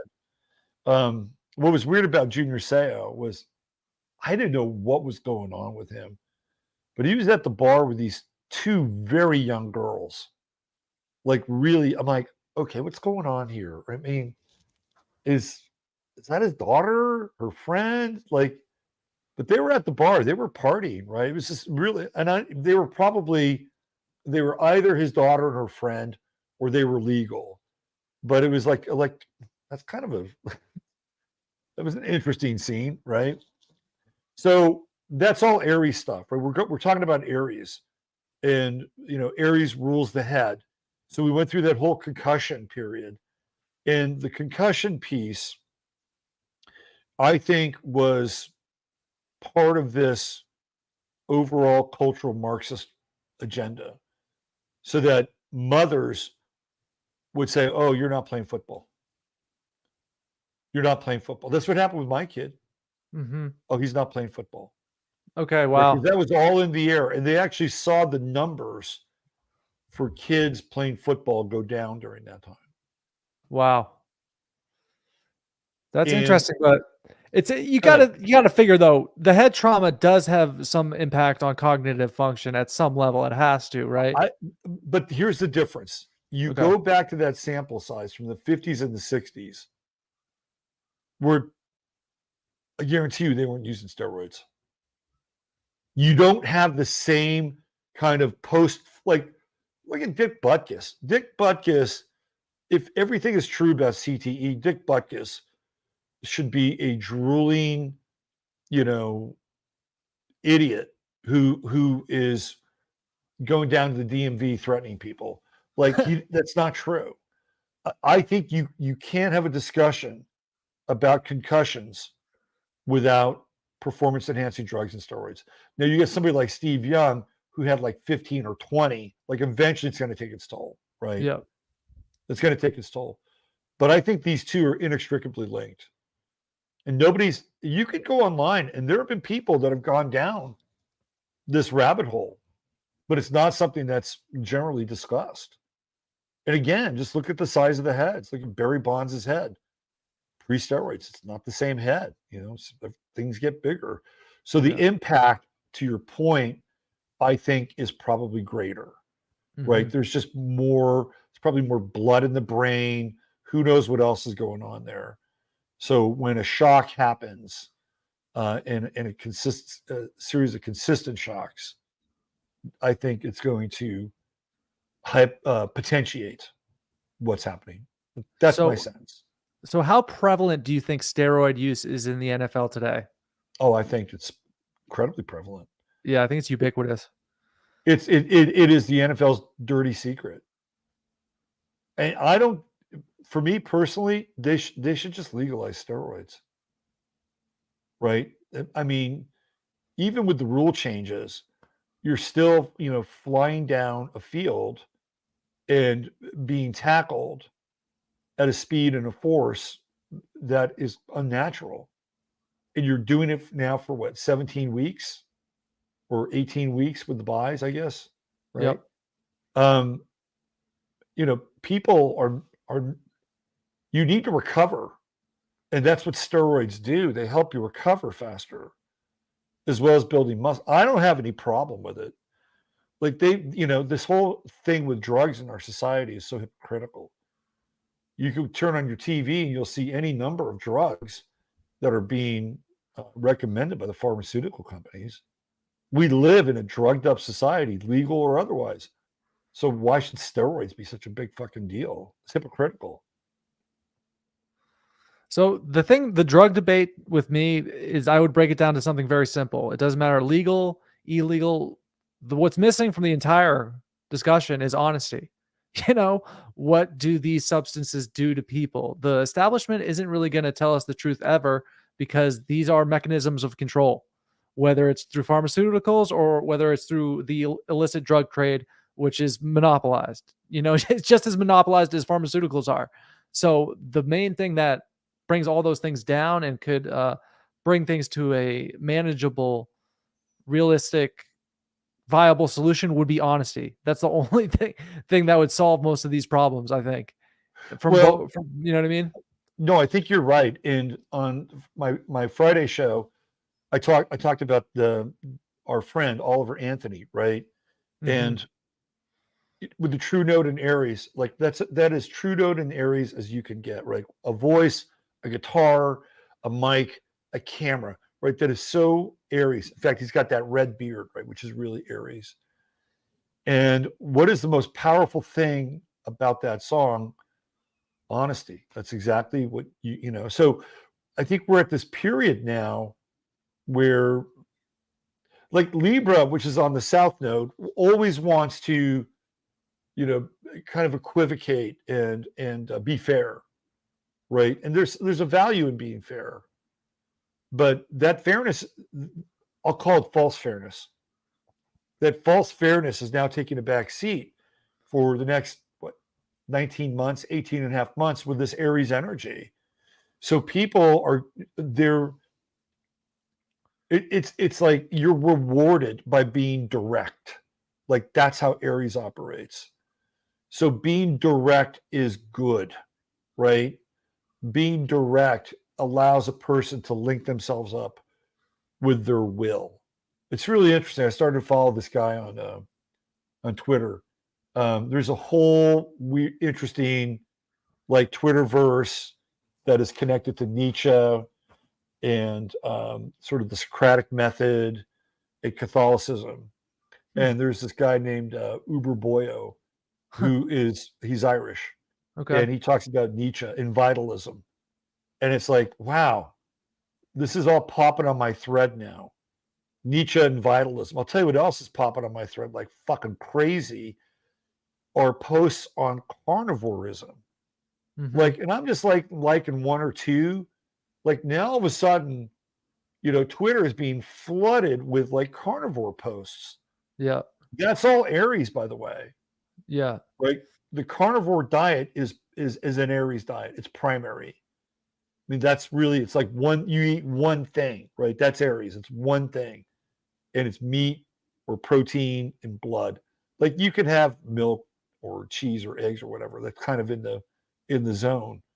Right. But I'm just watching this. I'm like watching this red wave of carnivorism just, crash over Twitter.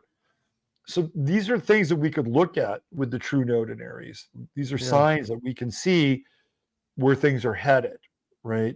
The next 19 months are going to be, I would say it's survival of the fittest, but there's kind of a vibe there with that. We've moved into a period of being a warrior and being self-sufficient and independent and direct. And I think that has a real interesting potential for sports, especially football, because football is an Aries game. It's all about war, right? So what are we going to see with football? Are we going to see more of a celebration of independence and being a warrior, or are we going to see game get shut down? Right? That's the South Node in Libra. Like, oh, sorry, we don't want anything else to happen. So in order for football, hold on, to succeed, as Roger Goodell, I'd say, let the boys play. Right? Yeah, why not? Yeah. Let's go. Yeah. Yeah. So I got I just want to share with you quickly my theory on Twitter, and then I have an astrology question for you because I'm very much in the Mars and Virgo mindset and energy. I just want to know what happens after that, after Mars and Virgo is no longer, I think in November. But real quick, Twitter, man, I think that Twitter is Neuralink. Like, I don't think there's ever going to be a brain chip implanted in people's heads because the logistics behind that are off the charts insane.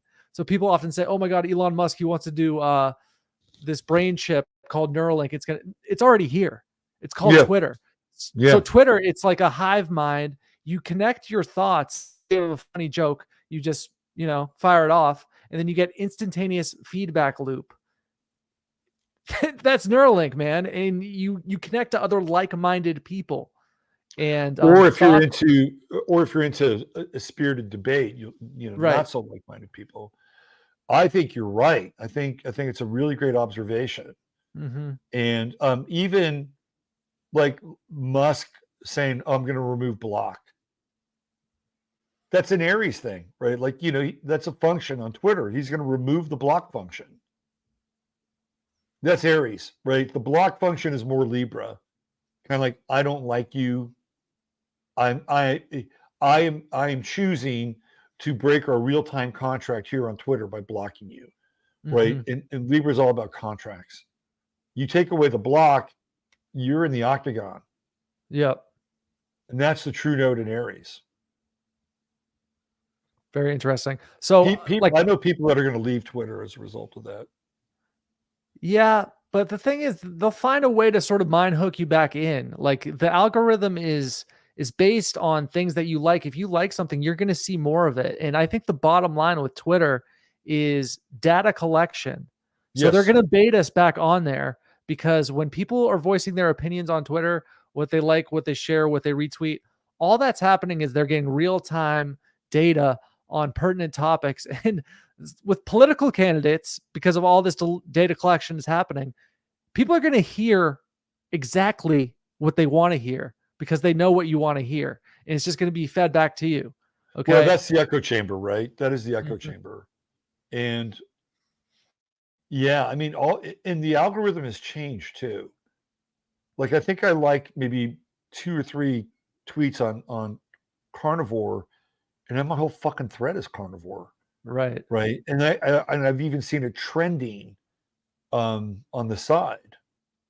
So yeah, so it's based on some likes, but clearly something bigger is happening there. And again, that gets into the Aries territory that we were talking about. Yeah. So Yeah. Mars and Virgo, like I had a 10.5 hour day before the show. Didn't even mind. Right. I think but you have Mars and Virgo in your chart too. I might. I'd have to double check. I think you do. I think I saw Mars and Virgo in your chart. Nice. So you're Very nice. naturally Mars, Virgo. Now, Mars and Libra, you know, that can be really passive aggressive. Really passive, because at some point it's going to run into that south node too. I actually think I might have Mars and Gemini. I'm willing to. I think that's it, because I know I have one planet in Gemini. I think it's Mars or Saturn in Gemini. I forget. But when's your birthday again? I apologize. 18th or September 15th, 1990. 15th. Okay, let me just do this real fast. But yeah. But while you're pulling up, I want to let you know my next question. My next question is Mars in Virgo now. What happens after that? Okay. In November, it's Mars right? And Libra. It's Mars and Libra. Okay. And you know, that's you're looking at, like, you know, the Antifa remix.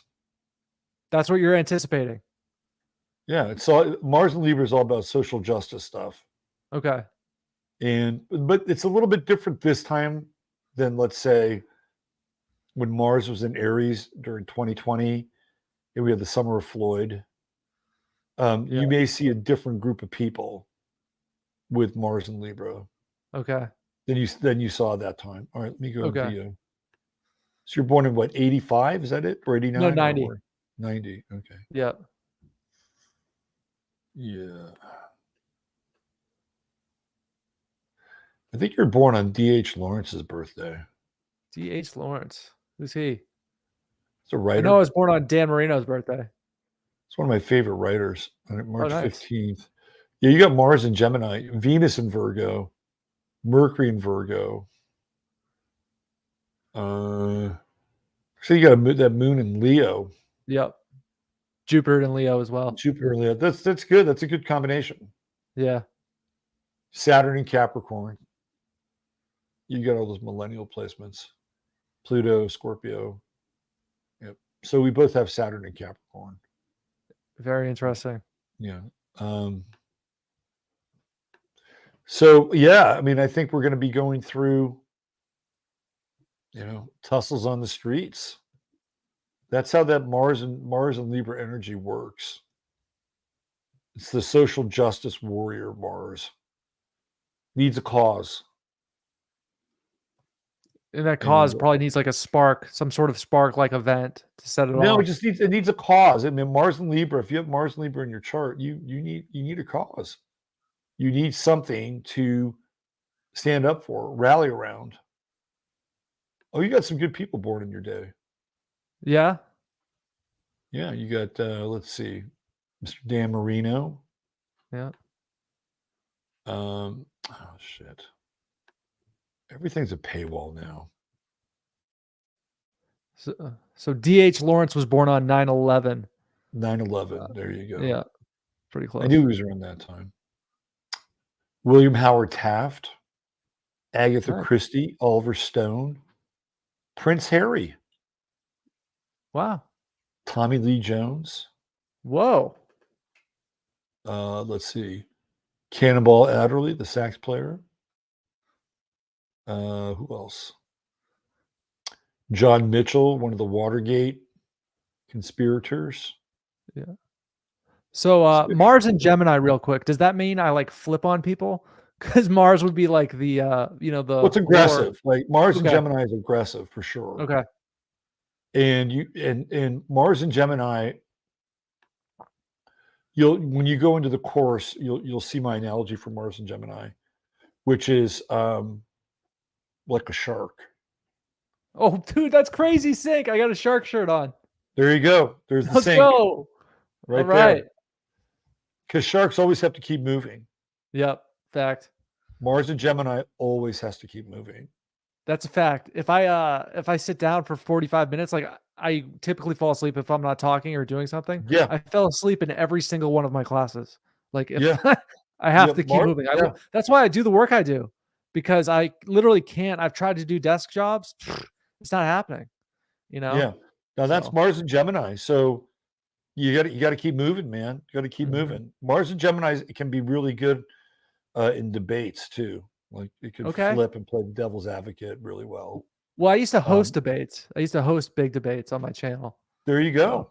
There's your Mars and Gemini. A little restless. Sometimes Mars and Gemini people don't allow things to always come to fruition. But you got a lot of Virgo in your chart. Plus you have all that Capricorn.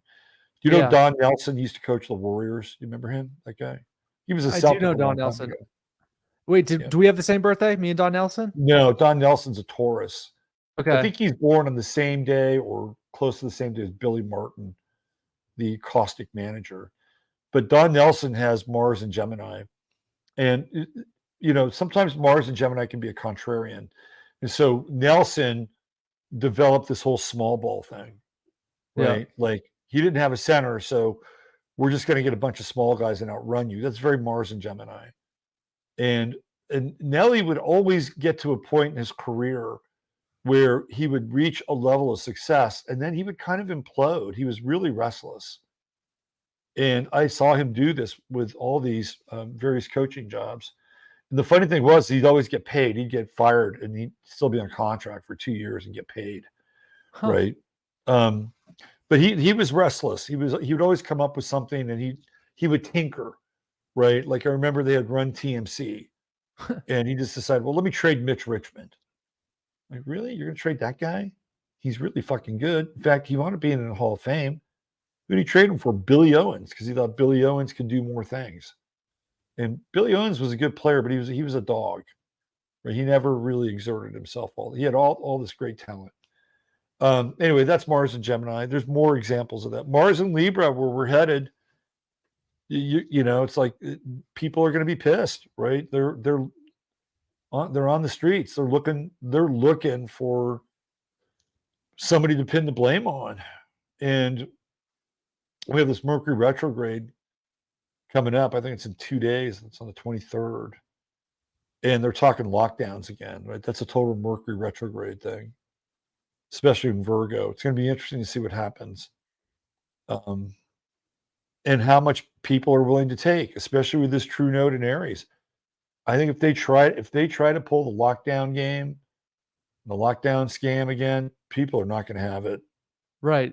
But they might try it after the true node is not in Aries. But I don't feel or sense it happening. I just don't think I think that was sort of a one-time thing. I think one would like to think that it was a one-time thing. Yeah. But if you look around, this goes back into Aries again. All these fires that are happening. I've put up a map on Twitter where there are all these. In fact, really good friend of the show, Sherlyn, we were texting the other night, and there was a fire in Montana outside of Kalispell. She lost her place. Wow.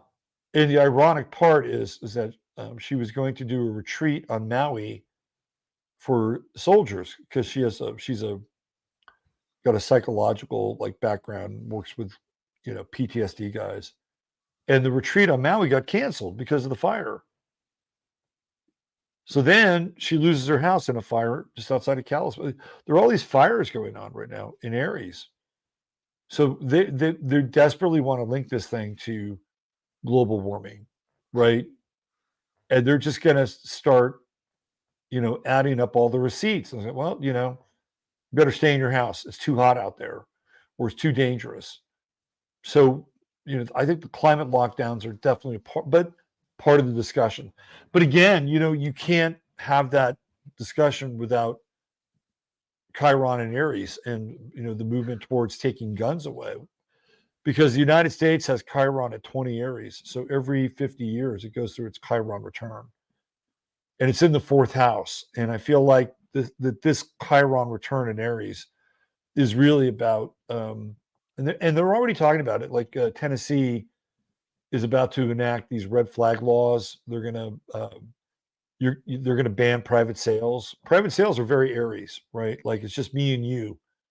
We're just transacting together. They're going to ban that. You'll have to go through a whole process. You'll have to be licensed, or like that's just not going to happen.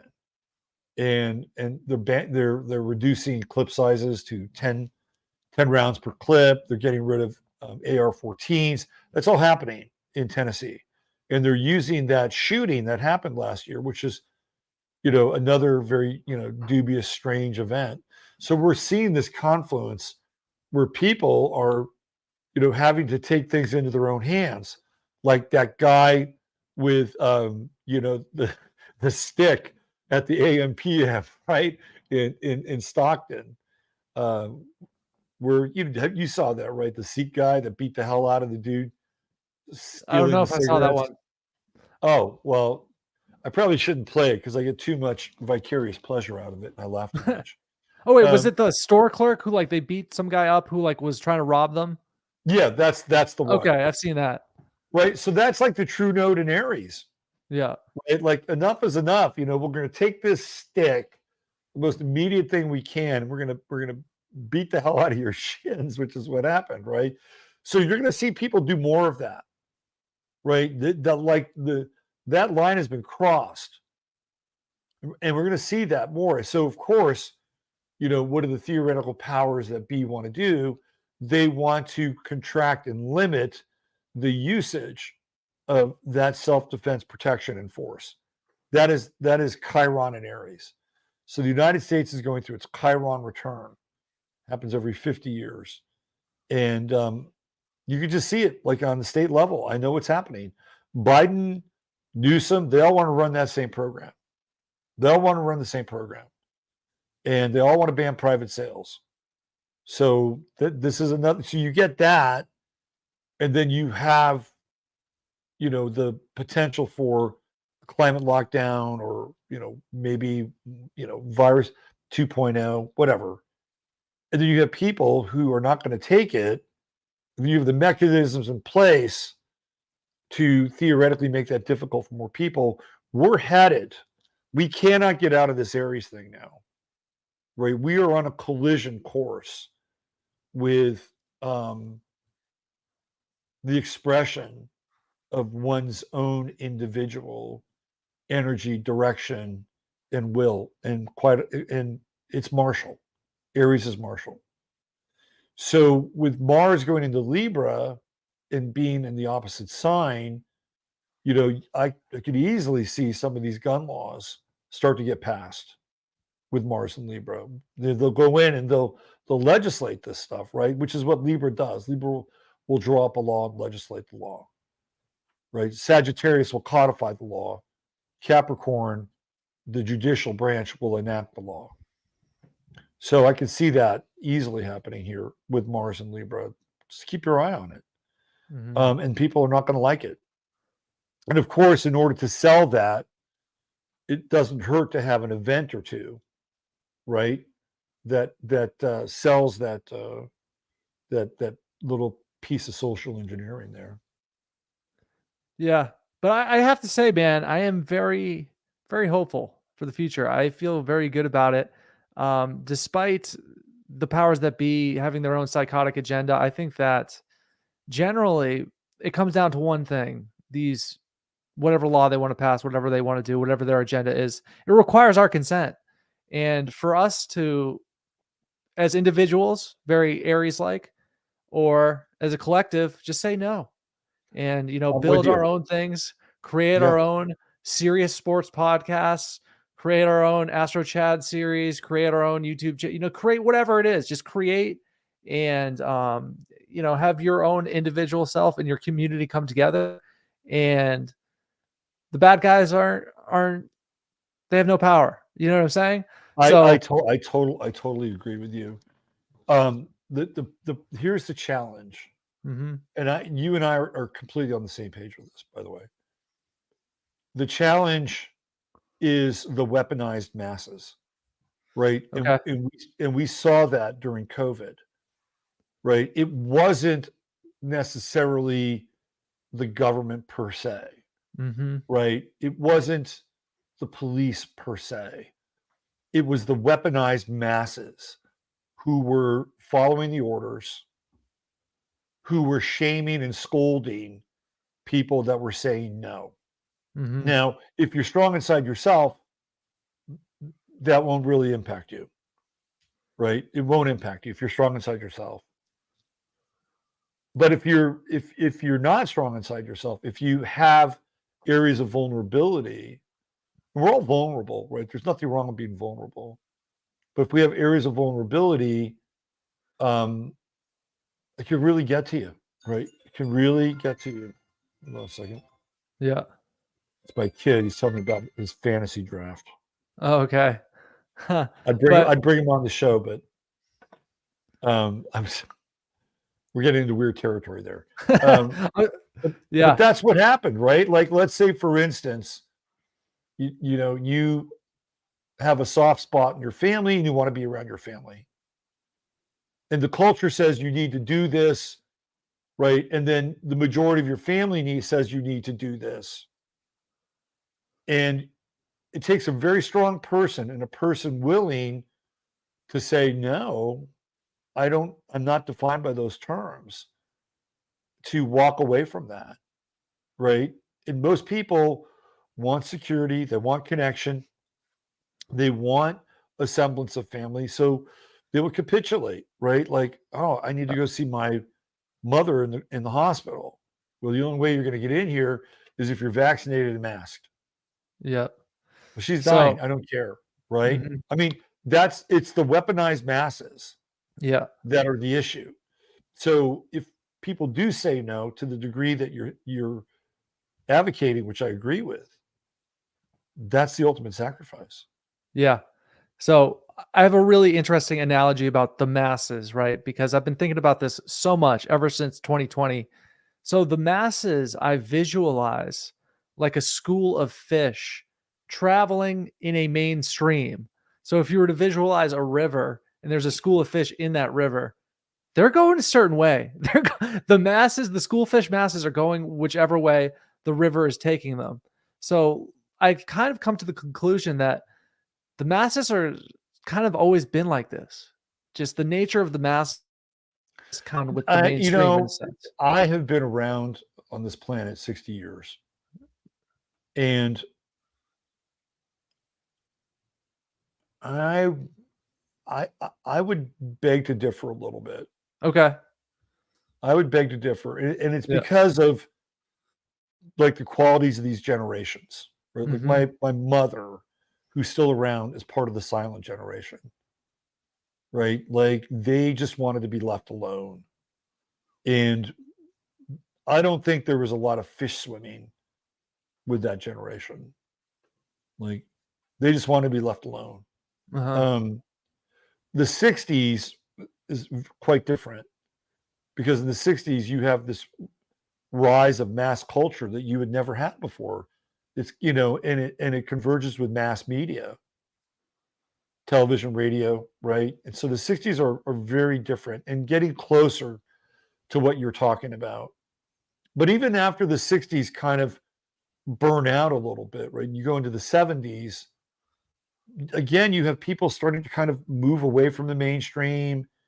They're kind of beginning to navel gaze, and meditate and try to find themselves spiritually, human potential. You don't really see that in the 70s. You start to see it a little bit more in the 80s. But this whole thing with like mass culture and the fish that you're talking about, I think is a relatively recent development Okay. in the way that we're experiencing it. And it's probably because of communication devices, right? I would You say know, it's a big part of it. yeah. And just the frequent messaging. If you got, you know, this is the cell phone, you're in a cell. You know what I'm saying? You're Right, sort exactly. of, um, Exactly. yeah, in this Yep. little information bubble. And if there's a Right, message that they want to and get that out, they're brings going it to get all it the way to you. back to the beginning of the discussion with Trey Lance Yeah. and the masses, right? And watching, this kind of, mini mass movement around this person, this player who's polarizing, but not by anything that he's doing, right? It's by the culture that has glommed onto him as a cipher or a symbol for whatever they're not experiencing, right? Wow. Like free Trey Lance is like Yeah. freeing them in some ways. Yeah. Do we want to talk about the Aeons of football before we get out of here? Because it's kind of on the Well, we massive. could save it for next week because I mean that's a whole topic, man. Because I wasn't around for the 70s and the 80s, but once Yeah, we started talking about the Cowboys in the 90s and especially the Patriots and what I personally experienced, um, closely observing sports fan culture and sort of this false sense of tribalism people transmute their energy into. You know what I mean? I saw it firsthand. So that's an amazing topic that I'd love to talk about. yeah. So I Why don't think we we should save save that that for for next next week. week? I'll just Yeah. change the header. Yeah. And it's a really interesting topic as football reflects different epochs and eras in American culture, very Yeah. specifically. And Yes. it's the champions, it's the winners, right? Yeah. We do that. Well, we'll save that for next week.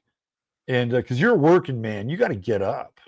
Yeah. Yeah. And I got up early. I work all weekend, work on my books. You know what I mean? So I'm yeah, embracing the Mars and Virgo in a very serious way. But what I need to watch out for, because I've studied it in my chart, I need to watch out for actually overworking, and I need to watch yes, you out for do. isolating. So I need to Absolutely. that's why I like doing podcasting. Podcasting has been like a huge, awesome form of socialization for me because I will go into my cave, dude. I can't wait That's to a go very into the Virgo cave. thing to do. Yeah. Like all weekend, no, during the week, just look forward to going into the cave. Yeah, Like I literally like live. I can't wait. You know what I mean? So, right, but it's at right. least through studying astrology, I'm more aware of these things, and I'm becoming more aware. And Yeah, as we progress through this show, you're going to hear me start to speak your language more and more that's in going to be terms of, awesome, man. We'll have yeah, really high level discussions and it'll be very cool and kind of an ongoing evolution with how you can watch somebody in real time, kind of grasp concepts. yeah, And because I I'm think into it's it. great. And I there's think no it's getting great. out. Yeah. Yeah, I think it's great. And, I talked about this on my show on Sunday night that I'm having more and more men interested in astrology, right? Not just young men, but, I'm taking on a new student, guy born in 1969, really interesting character. Got my course, and I'm going to be, doing hands-on stuff like with him via Zoom. And again, this is the true node in Aries part. And I talked about this on Sunday night that astrology is related to the sky, and the sky is a masculine principle, right? It's ruled by Right. air, and we as men have been cut off from our relationship with the sky. Wow. No And longer. yeah, right. No longer. So I think it's really good, and I think it's about time that as a canon of what men can do, astrology is one part of their canon, right? Definitely. There's the physical side, the metaphysical side, the creative side, the healing side, and all men theoretically should have a foot or part of themselves in each one of those worlds. So we can all Definitely. be well-rounded. And by doing that, we don't need all these authorities. Yeah. I agree. Well, I couldn't listen, agree this has been more. great. We got another Yeah, one in the man. books. All right. And, Sounds good. Thanks for being here, man. It was great questions, and you brought up some great stuff, especially around Twitter being Neuralink. That was a gem right there. Yeah. Total gem. So Shall we play the tune? Get out of here? yeah, let's do it. All right. You've been watching, listening, experiencing Sirius Sports with me and my man Al Dawg, and we'll be back next Monday night, 8 p.m. And we'll have plenty more to talk about. We'll get into the Aeons of football and whatever else is going on in astrology. But in the meantime, dig our tune, and we'll see you guys next week. Bye for now. See ya. Can't be serious, man. You cannot be serious!